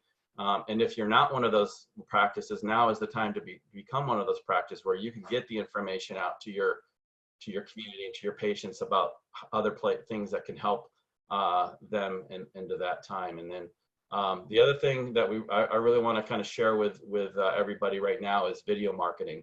Most dentists I know are not doing video marketing at all. And video marketing right now, it's the future, but it's also the present. These statistics here that are on the screen, 71% of people watch more video than they did a year ago. That was pre-COVID. And 82% of internet traffic will be video searches by 2021. When I saw that 2021, I thought, oh, that's years away. No, that's now like 6 months away. So think about this. People are at home. Those numbers have increased even more dramatically. People are at home. They're looking at their phones. They're on video, or they're on their phones. They're on their desktops. They're on their computers. They're on their laptops. They're watching videos on Facebook and Twitter and Instagram and YouTube and all those places. So video marketing is definitely the thing you're going to want to start doing. And there's so many statistics out there, right, Mike? I mean, there's 72% of people would rather learn about a service or a product via video. And so why would they do the marketing? What's going to be the benefit in this time? So the biggest thing is staying connected. Where the term that we've never heard before this COVID-19 situation is social distancing. And now is the time to stay connected. Video is the best, and at the moment, really the only way to connect with your patients and your potential patients, your community, while at the same time staying apart. So if you can start doing some videos, getting them out on your social media, with some e-blast and on your website and things like that, you could connect with your patients. Human beings have a strong need to connect to one another. And so here we are, 6 weeks or so in most states into this, even longer, and like in the Pacific Northwest, there is an extremely strong need to connect with one another. Even the people that are that don't have the personality profiles, the introverts and things like that, they still have a need to connect. And so, although we can't physically be with each other, we can see each other through videos. So I think videos is now is the great time to start doing videos and getting videos and having a video marketing strategy and plan in place and start getting it out to talk about all of these different things again that Mike Dinsio was talking about. What a great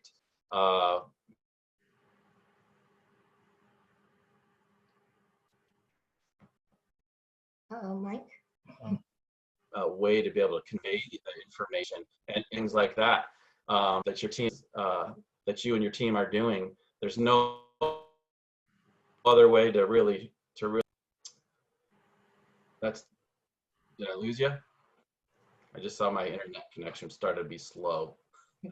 Yeah. Just a little bit. I think it picked back up right now, so you should be good. All right.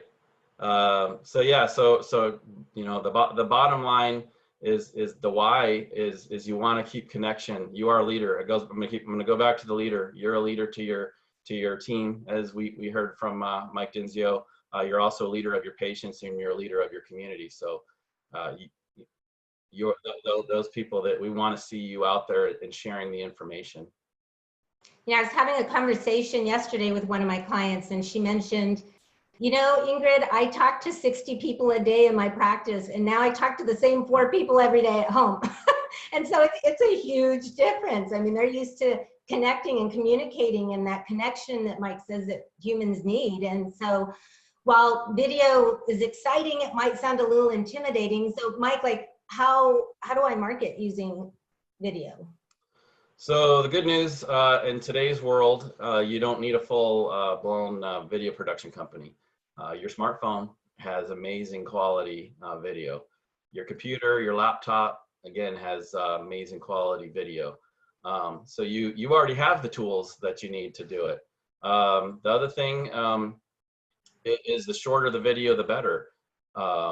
And I, at the very bottom of the slide here, I put down here, average attention span of a human is 8.25 seconds. And the goldfish's average attention span is 9 seconds. And that was actually, I think I saw that I pulled that was like 2014 or 15. So the human attention span is probably even less. So with videos, you don't want to do whole long videos. You want to do as many short 30 to 90 second videos as you can. To be able to convey your message. Patients, the other beautiful things with videos, patients they can watch at their convenience. You know, patients that can't sleep and they're up at midnight, they can watch videos. They can see your videos through Facebook and your website. And if you're sending an email, that it's all about their convenience, or if they're early risers or at lunch or what have you. You know, the biggest thing you have to think about is with video is first of all, YouTube's the #2 search engine right behind Google, and you're seeing videos everywhere. Facebook is probably, I was trying to find the stat on that, but it's got to be 80% video now. Instagram's getting more and more video. Even Twitter, you're seeing more video, and of course there's Snapchat and there's a TikTok and there's just many other platforms for video. So the message that we're trying to get to our clients and to the dentist community is video is now. It's not the future. It's now. And if you don't get on it, and if you don't start soon, you're literally going to be invisible. At some point, we know that Google is going to start ranking sites based on video. They're close. They probably already have the technology. They just haven't shared it with us yet, to be able to listen to our videos. Google already has the technology to actually literally read your website. So content is king, and having information on your website is extremely important. And that's how they rank to decide what websites to put on there, is based on the information that's on your website. But I believe that they probably already have the technology right now, and it's going to come sooner than later, that they're going to be expecting video on everybody's website and every place, everywhere. So if you don't get video, to have a video marketing plan and strategy in your practice, in your everyday life, and when I say your practice, I'm talking about you and your team. You know, we want the dentists, we want the doctors, we want the staff to also be part of the video marketing strategy, to be able to convey all the messages and how amazing your practice is and how you're there to help them with all the different things and needs that they have. And so that's the beauty of video marketing. You can actually literally convey that message. They can see you, they can see your face, they can see your passion, the care and the love that you have for what you do. There's no other way to do it. The other thing with video is, my goal is to get as many dentists on to video marketing now, is as technology continues to change at such a rapid pace.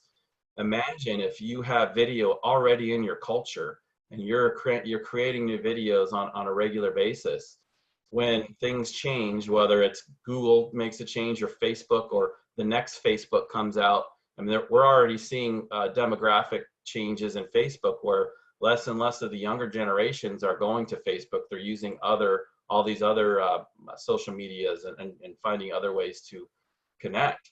So at some point very soon, part of your strategy is going to have to be to get onto some of these other platforms.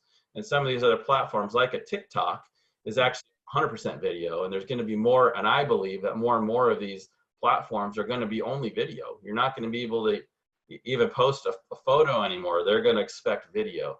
So my message and what I'm passionate about, and what Affordable Image is passionate about, is helping our clients and helping our dentists, the community as a whole, to understand it and get on video marketing. We understand that there's a whole, I could spend hours just talking about the psychology of it. It can be stressful. It can be very difficult to mentally kind of get through it. I can tell you, I love talking to people. I'm an in-person person. I like to be with people and talk to people in person. I started my business before there was the internet. We actually went in and talked to people and shook hands and hugged and all those kind of things. Obviously, those days are gone.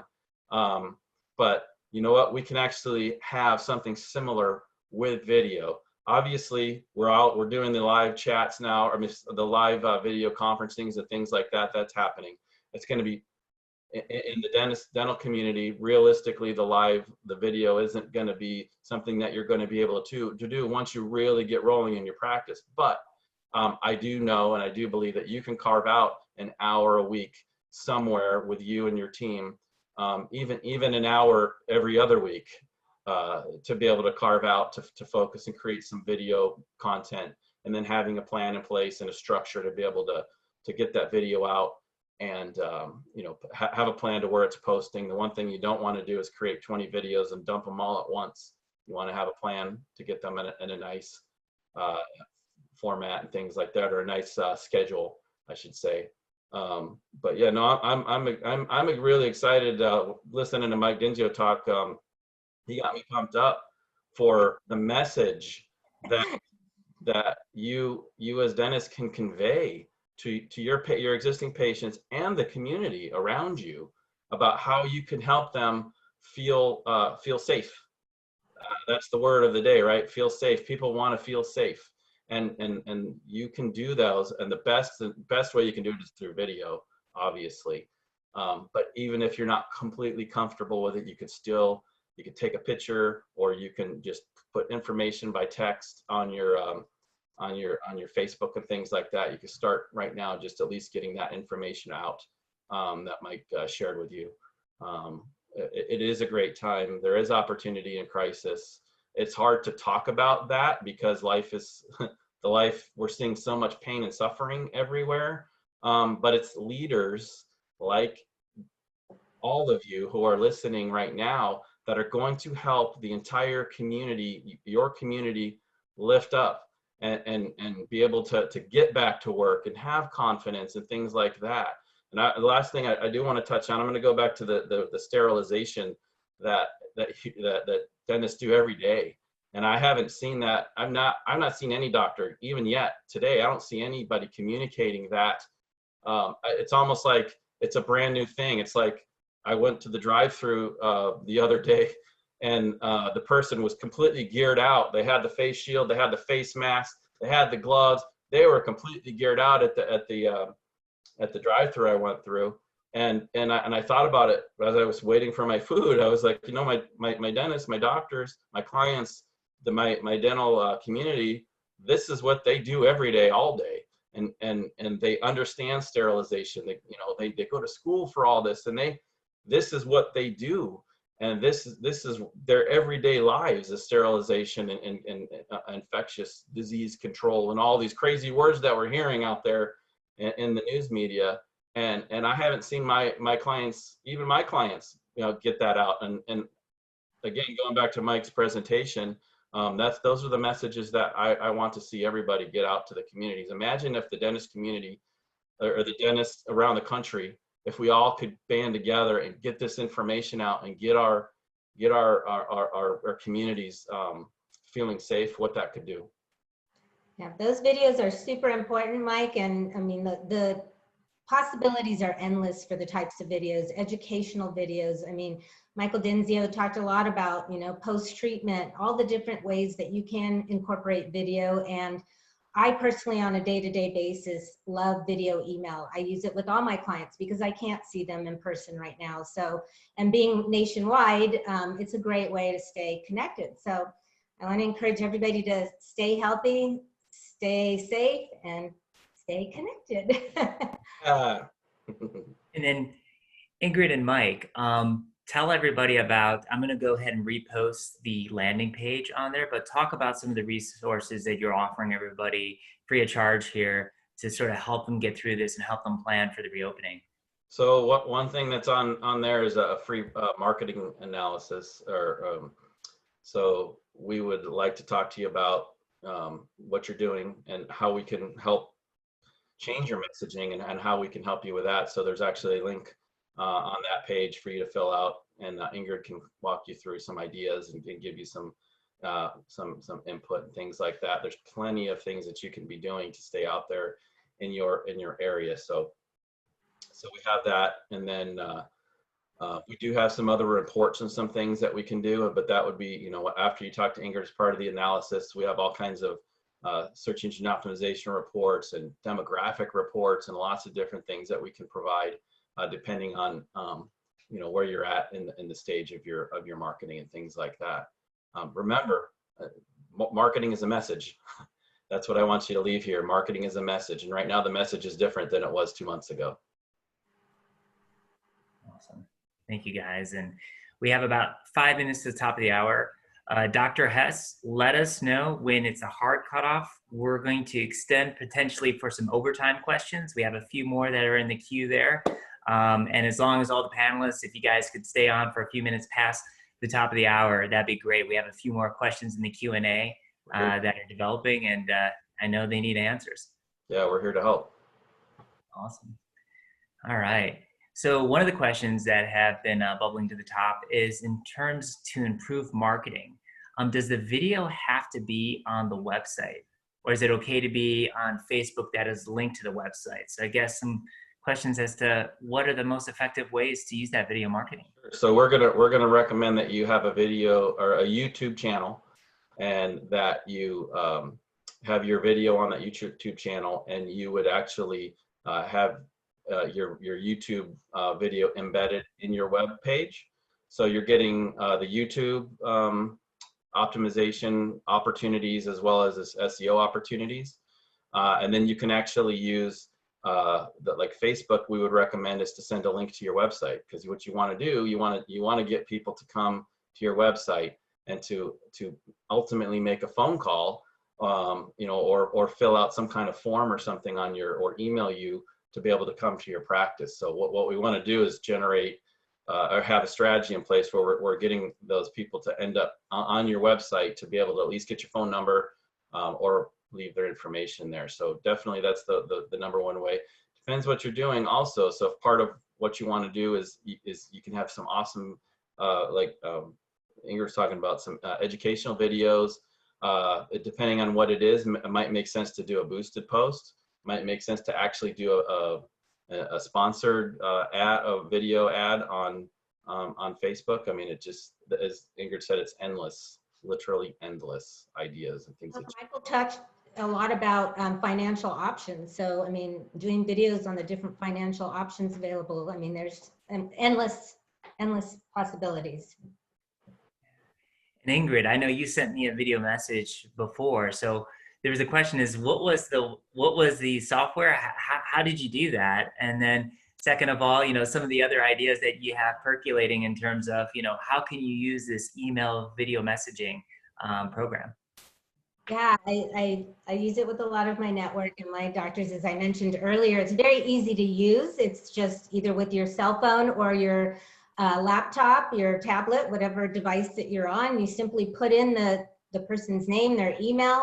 It captures the video, and you can actually put your phone number and a link to the website or wherever you want them to go after you record your videos. So if they're looking at my email, my video email on their phone, they simply click that button that says call back, and it's going to dial me directly. They can reply back via email, or they can click the customized button that I put to send them to my website. So for instance, I had a client the other day asking me about SEO.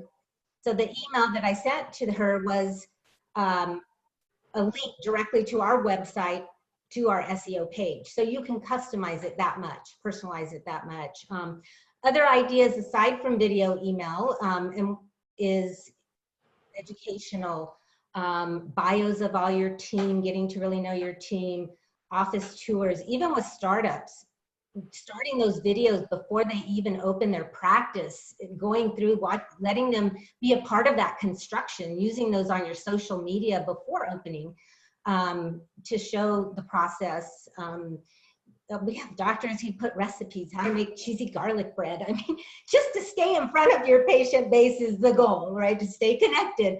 And so, you know, there's numerous ways to use it: educational, financial, every service set on your website, every skill set should have a quick video about it. I mean, I have doctors that are doing videos on water flossing and how, I mean, literally like I have one doctor, his wife's videoing him water flossing his teeth or water picking his teeth, so that you don't get your mirror splashed with water. And it's a quick 30-second, 90 or seconds or less, but you know, most of them are around 30 seconds. And so, as Mike mentioned, imagine building this library and ready to go. Once you reopen, you have something for post-op instructions. I mean, like, I'm just saying the possibilities are endless. I could go on and on. You know, one thing I do want to point out is imagine if you knew how important reviews were going to be to your business. If you knew that beforehand, you know, and you could have had a plan in place 5 years before your competitors started doing it, and by the time they figured it out, you already had, you know, 500 reviews. That's where we're at in video right now, specifically in dental. So imagine if you could get started on that right now, and your team, it became part of your everyday lives. By the time your competitors figure that out, you know, potentially you could have 1,000 videos already done by the time they catch up to you in 2 or 3 or 4 years, by the time they really realize it. So that's the other thing that we want to share with the dental community. Those who can get started on it now, you're going to be so much further ahead. And by the time that the change happens, where the Google world and Facebook and all the other ones are going to be, you know, just showing videos, you're already there. You don't have to make the change. That stress is not part of your daily stress. You're already there. So imagine that. The other piece I want to get out too is I'm going to keep getting out there is oral health and how the oral health is connected to so many other things. You know, I said it earlier, pregnancy and diabetes and you know, heart disease, and there's, you know, the list goes on. Your community and your patient base, chances are, don't even understand that. You know, still today, the dental, the perception of dental is they don't understand all the different things and how important their oral health is. And if you could be the leader in your community, sharing that information to them, that you're going to be the one that they go to. You're going to be the one that they look to for all that. And the goal is to build an educated dental patient so that they accept treatment, so that you're not having to fight them on it, and they see the importance of it. And then the whole financing and all that other stuff that comes along makes it easier, because now you have a patient who knows, I need to get my teeth taken care of. I need to get my perio taken care of, because it could, yeah, it's going to cost me this much money, but it's going to cost me this bigger amount of money if I don't get it handled now. And how do I know that is because my dentist, my doctor shared with me that information in a way that I could understand and things like that. So there honestly is no other way to do it than video or live streaming and things like that. But realistically, for our our dental clients, video is really the only way that you're going to be able to do that on a constant basis. Thank And you, Mike, Mike. I think it's And, real quick, I just we're 3 minutes over. Dr. Hess, if there's any closing remarks that you have to give right now for the official close time, and then we'll go into overtime for questions. So just wanted to, Dr. Hess, turn it over to you for any closing remarks there with the series. Yeah, actually, Joe, we can give you another 20 minutes or so here of time. Our next speaker is Dr. Ann. He is on at noon, so we don't need to get, we have, probably 25 more minutes here. So if everybody's comfortable still answering questions, great. If anybody has to peel off because they've got other commitments, please do that. So the time is yours, Joe. Excellent. Dr. Hess, you're doing the yeoman's work today, staying in the seat all day. You, Val, and everybody else there. Thank you. Thank you. Absolutely. Go ahead, guys. Ingrid. Oh, I was just saying that Mike touched on reviews. Video reviews are huge. And you asked me how I do the video emails. It's a simple platform that does all of that. You can actually film a patient while they're in the chair to do the review is ideal because you know when they go home, it's going to be a lot harder to get that review. But what I want to say is as you're doing these videos, making sure that you stay consistent with the brand. And that may even be a font that you put on the call to action, you know, call today or learn more, whatever that might be. That's all part of your brand. So it's really about brand awareness too. So we just want to make sure that we're staying consistent and making sure your logo's on all your videos and, you know, making sure that the brand stays there. Yeah, the other thing on that is I see clients and people just doing random videos. In a perfect world, if you know, creating a content calendar, creating a strategy, a plan, and planning what you want to do, that's the best way to be able to do it. In a perfect world, we have next month's worth of videos already shot and created, ready to go. And in the meantime, as things come up and you want to do a video really quick to get it in because something came up to talk about, you know, you can insert that in your marketing plan. But that's really the best way ultimately to be able to get the video marketing out there is have a plan and execute the plan. And as Ingrid also touched on, is branding is key. Having your logo show on the video, and you know we have a platform that can help with that, and systems and things like that to be able to help our clients. And there's also all kinds of tips and tricks and things that you can do. The one thing I didn't get to touch on also is think about, let's go back to YouTube really quick. YouTube is Y-O-U. Why is YouTube so big? Why is reality TV so big? Why are some of the biggest things out there is reality TV? It's because it's real. People want real people. And so, yes, you can do professionally created videos, and they're awesome, and there's a place for it.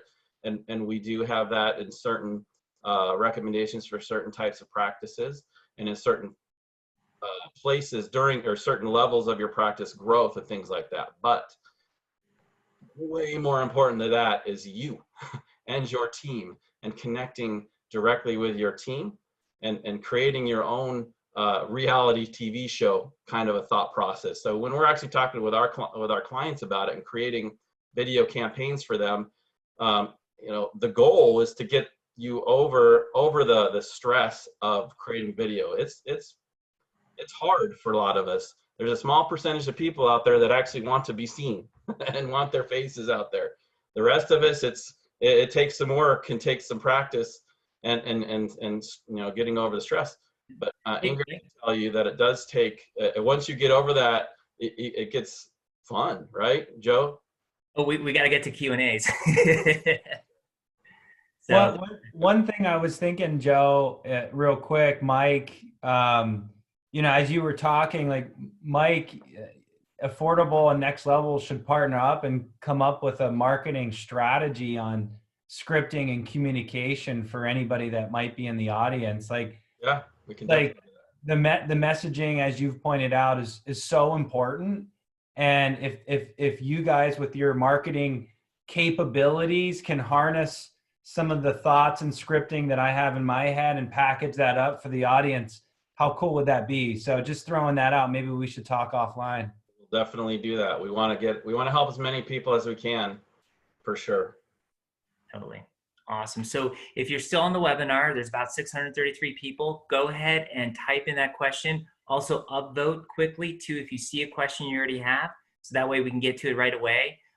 So I'll be looking for the most recent questions for those that are still online, as well as the most upvoted questions too as well, to go ahead and get those in. All right.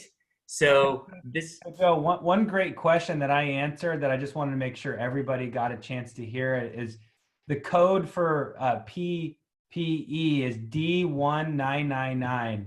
There might be an extra 9 there, but we want to encourage that everybody codes that for the extra PPE because I don't expect the insurance companies to pay that, but they need to see that you know we're being charged those extra PPE costs.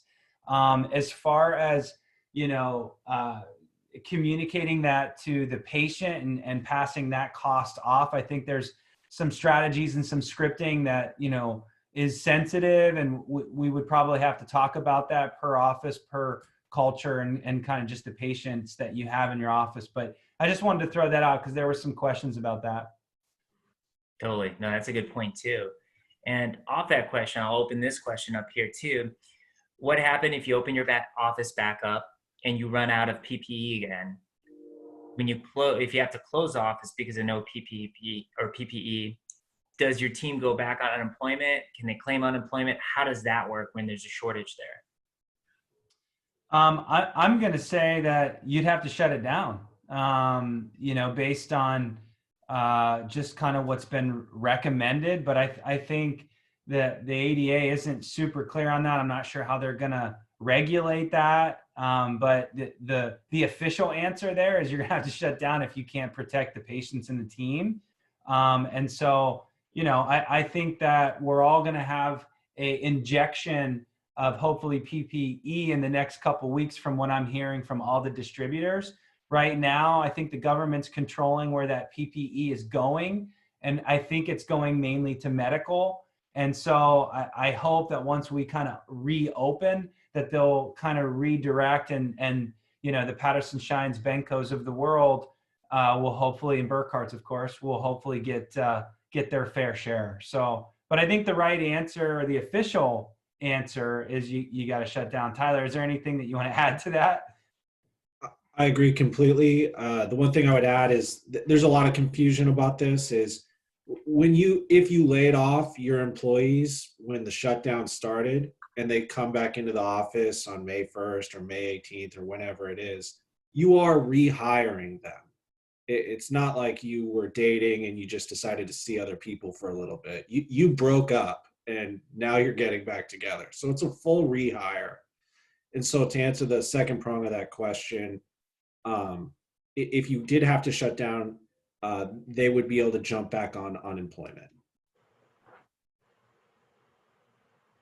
Excellent. Also, to just add to that, it goes back to the messaging. If you do have to do that, don't just shut off your phone. Get the message out there, and the message is you're shutting down because you care and because for safety reasons and things like that. And Mike would have a lot of the scripting for that as well. But that's a message you want to communicate to let them know you're not just closing because but you're closing because you're there because you care and things like that. I would highly suggest and exaggerate. Don't even open unless you have at least 2 to 4 weeks of PPE on hand. That's a strong recommendation. Okay. So here's another question too. This dentist said, I know that payment options were discussed. Would it be best to offer payment plans only when a patient requests it, or offer it to all patients as part of the procedure? Yeah, that's a great question. And I have a philosophy about that. I think you offer it to everybody. Too many times do we take it into ourselves and assume what the person across the table is needing or wanting or thinking. And there's no way. We've all heard the stories of the guy that walks in with holy jeans and dirt on his shirt, and we assume he's broke, but really he's a millionaire. You have to offer it to everybody because you just don't know. And the last thing I'll say about that, Joe, and to everyone that's thinking on this topic, is there's a reason why cell phones, they're putting you on plans, because people want to have that monthly. It just is what it is. And those statistics that I was giving on how people don't have much money in their checking account, they want payment plans. It's about cash flow personally, and of course you guys professionally. So I would offer it to every single person, and you will find that your case acceptance goes up, and you will be able to help more patients be more healthy as a whole. So it's an uncomfortable thing. I'm an ex-banker. I can talk about money to anybody. It's a really uncomfortable thing for people to talk about money, but that has to be a requirement of your front office person to just get comfortable with that conversation. Excellent. And then this question is with SEO. I guess their question is, what exactly is it in terms of how would it be affected if we don't continue it during this time? Mike and Ingrid, if you wanted to talk about that, about the essence of SEO and why is it important? So SEO there's a couple parts to it. It's on-site SEO and off-site SEO, search optimization. So the on-site is going to be literally what's on your site, the content, and you've probably been hearing content is the most important thing now, and it's true. Content, and not just what's already on there, but what you're putting on there on a regular basis, weekly, monthly, things like that. So adding more information about the different services that you're offering, doing blogs, doing articles, and actually an article. So if you were to write an article and have it posted on another website, that would be considered off-site search engine optimization, because that's actually not on your site, but there's a link being directed back to your site. There's trust factors and things like that come into place. So if you think about Google real quick, Google, why do we go to Google? Because we believe Google is the answer for everything. And so Google has an extreme vested interest in making sure that the best information available for the query, for the question, for whatever is being typed in that search is available. So just getting you on the top of the search engine now used to be, we just had to put the word dentistry in it, bam, you're up there. Those days are gone, obviously. So now, I said earlier, Google actually, they have artificial intelligence that literally reads your entire website. And so part of the things that we do is we put code and things in the back end that actually talks back to the Google bots and tells them, hey, look at me here, check this out. This is new, we just put this here. Hey, this is more new information. This is something we just put more information about oral health and relating to a pregnancy. Those are things that we're doing coding in the back side of it. But things that you can do yourself, as we just talked about, is videos and linking those videos back to your website. That's creating traffic. Google is also looking at the amount of traffic that you're getting to your site, whether it's organic or direct type-ins or what's called referral traffic, which would be clicking on a link that you have in your email that comes to your website, or clicking on a link that you have on your Facebook or your Twitter or your Instagram back to your website. That's all goes into the equation of search engine rankings and moving you up to the top. And as we mentioned, video is going to continue to become more and more and more and more and more important to be able to add into that place right there. And Joe, I think the timing part is also because SEO is a slow build. It's not something you can just start and stop. And so I think the question is, why not stop it temporarily? It's because it is a slow build and it takes time to maintain it and get to that point. There is no silver bullet in SEO, unfortunately. I wish there was, right? Right, Mike? Don't we wish there was? But there isn't. So SEO is a slow build and takes time. And for that reason, if you stop it and time goes by, we're really starting over. And now you've given your competition the upper hand or an edge. Like training for a marathon, you can't just all of a sudden jump back into it. You have to build that up. Right. And it goes back to Google and the trust. Google, all of a sudden you stop updating your website and doing all these things that you were doing before. If you stop and Google sees that, they're going to think you're closed.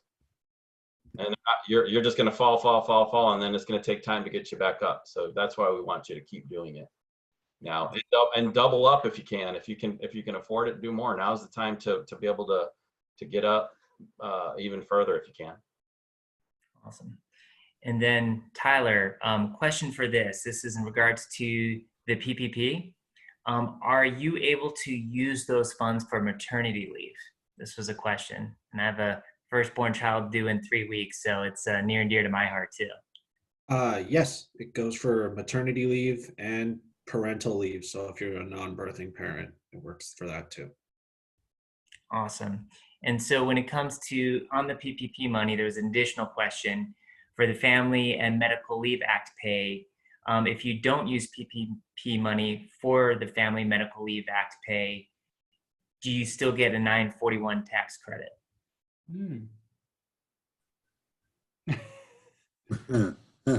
That's a good one.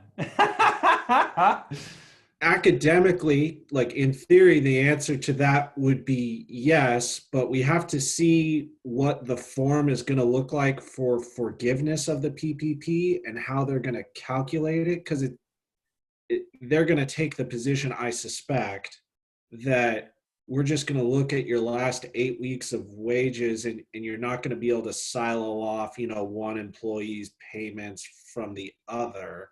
So in theory, based off how the PPP section of the CARES Act is written and the credit section, that may be the case, but I think once we get further guidance, I'd be surprised if they make it easy for you to silo off. So that was a long, rambling lawyer answer for we're not sure yet. Well, Dr. Park definitely gets the shining star for the most involved question and answer right there. That was a fantastic question. All right. And this is kind of a question out there for, any of the panelists. When it comes to some of the doctors are wondering, should they be preparing that urgent dental care for the next 3 to 1 months? Is there a sense that how should they be preparing for reopening here? Because I know there's some gray area with Governor Inslee's announcements here this past week, and I know there's going to be more tomorrow. I'm sure in different states, similar situations on the West Coast and Colorado. So how should they be preparing? Should they be preparing to seeing non-urgent, or how does that look like? So I'll throw that out to the group there. That was a question that was multiple people asking. Exactly. So all the experts are sitting here thinking we don't have the answer. Bottom line, I would expect that the WAGD probably has a better pulse on that. But big picture, you guys, we're seeing trends. I've got clients. AI's got clients all across the country, and we're seeing states open. So you would think that Washington, if it's a Washington doctor that's asked, I would assume that we're going to be opening sooner rather than later. There's light at the end of the tunnel probably, but nobody has that answer, I don't think. What I can share with you is we have clients, and I'm thinking of one in particular that's taken the approach that an urgent emergency and an urgent is also dependent on the pain tolerance of a particular patient, as well as the level of possible disease of a patient. So it's really the doctor has to, and I think Tyler even mentioned that, like, it goes back to you're the doctor, you have to make that decision on what is urgent and what is an emergency and things like that. Ultimately, some are going to be some client or doctors are going to be very conservative, and other are going to be maybe a little more liberal. But even on the liberal side, and I agree with this particular client, is, it goes back to, if you think of the psychology of patients, what is it? Over 50% of the patients potential or the population is afraid of the dentist to begin with. So you've already got that to deal with. And so now, if you take us out of our regular cycles in our systems with you as dentists, now we're going to even be more scared. So there's a psychological part to that. And so some of the conversations that I've had with my clients, it goes back to, you're the doctor, as a marketing company, we're going to just keep telling you to communicate, get your message out there, but you're the one that has to make the decision for that patient. If that patient, it needs to be seen. And I'm not the attorney. I don't know that. And I don't know that anybody would question your authority on whether that patient needed to be seen or not. And so I think it comes back to that, and maybe Tyler can talk about that. I think that's exactly right. It's a spectrum, and all the guidance we've received says it's dependent on your professional judgment. I believe about a month ago, the ADA came out a list of what emergency care is not, but it's a spectrum, right? You hear these horror stories of some dental office who's still doing hygiene despite the shutdown order. That's definitely not an emergency. And then I have clients who are saying, I'm only coming in if there's a broken tooth or a temporary crown falls off. So ultimately, you guys are the professionals, and it's your judgment. And I don't think anyone's I would be surprised if any regulatory body really questions that within reason. So you guys are going to lead the horse on that. Thank you.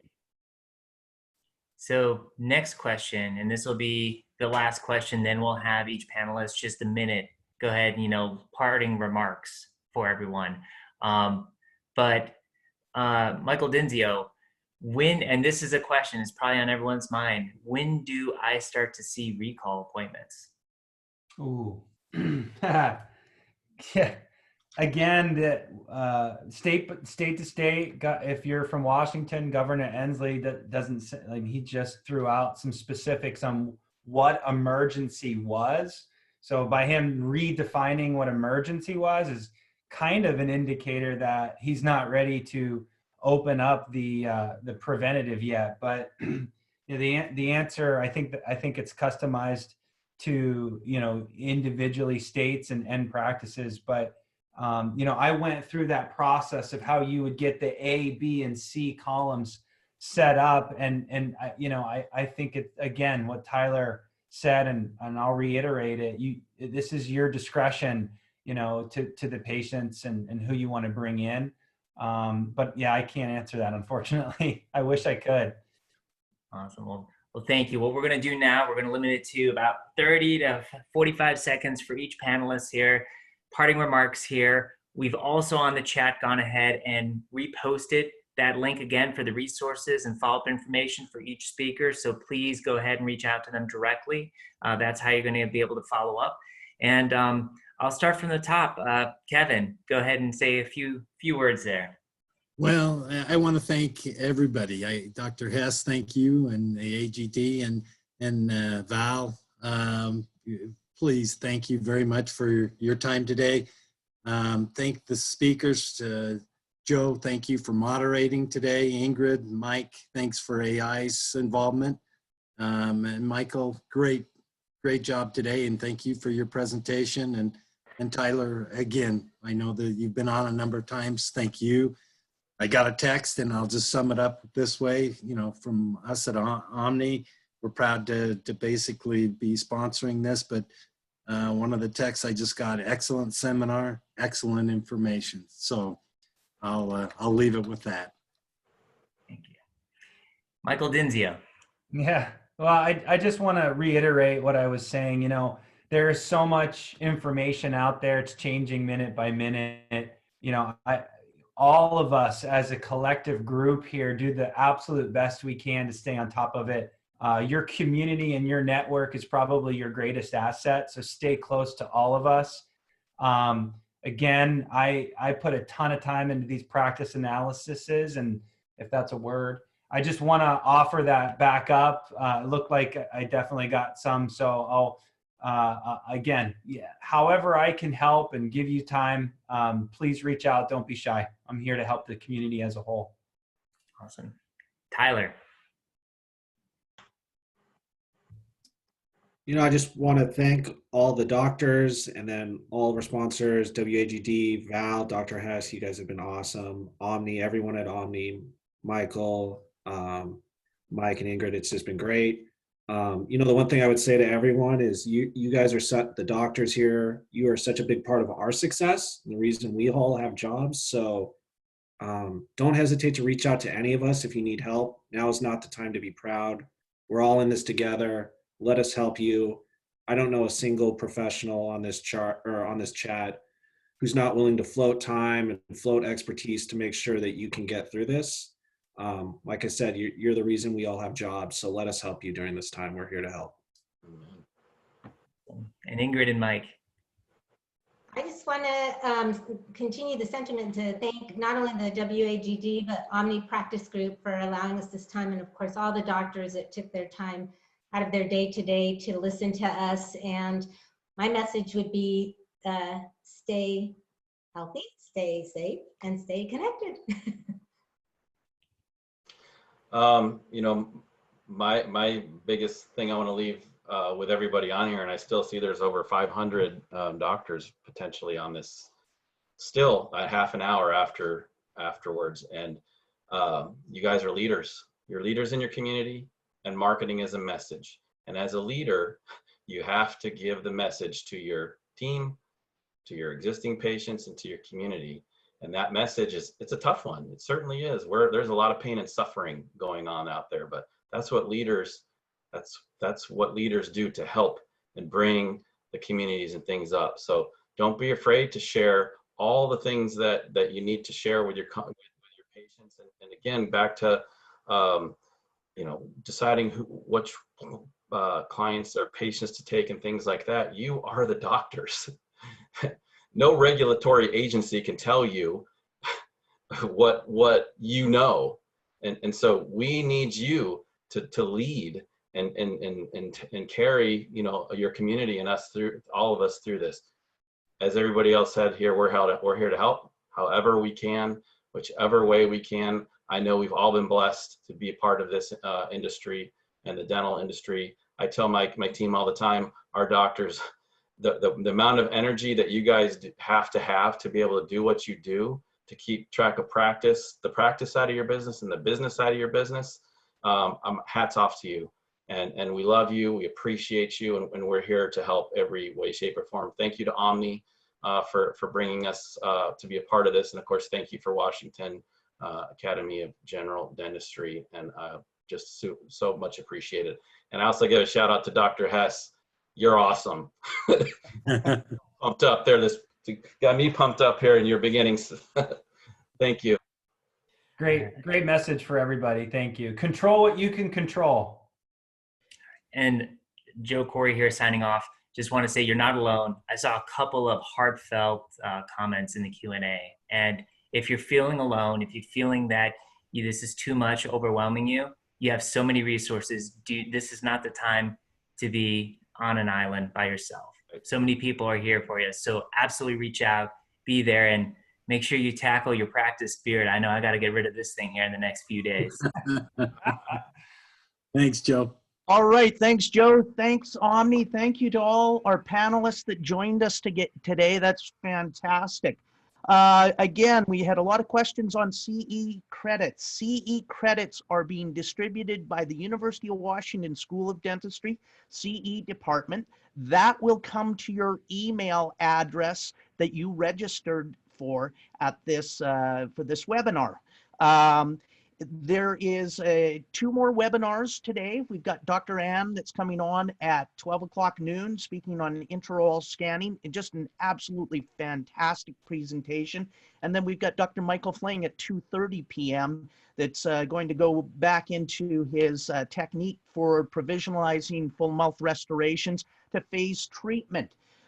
You'll see flyers going by. There's QR codes there that will take you to the registration links for upcoming webinars.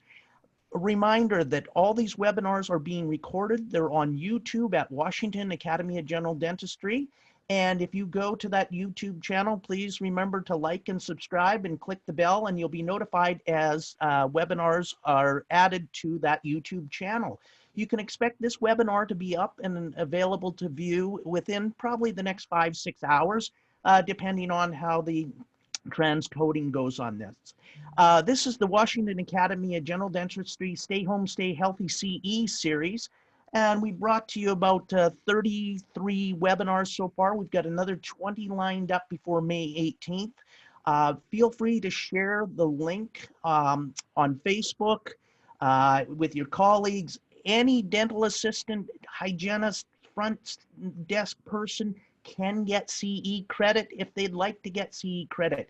You do not need to be an AGD member. We would encourage you to join the AGD. We have an exciting lineup of programs at our educational center, including our 2020-2021 Master Track program. We have reduced tuition on that from $5,500 for AGD members down to $4,000. So that is rollback pricing that we're doing, and you get 4 sessions of 28 hours each session. So good value for the money you're investing in your CE. Like to thank all our sponsors that have been supporting us on these: Comet USA, Patterson Dental, Seattle King County Dental Society, Pierce County Dental Society, and Snohomish County Dental Society. Thank the Canadian Academy of Restorative Dentistry and Prosthodontics for promoting us north of the border. And we look forward to next week joining the International Academy of Nathology, Arkansas AGD, and CARD-P to bring you 9 interesting speakers. You'll see those speakers are up there. If you missed any of these speakers, go to washingtonagd.org.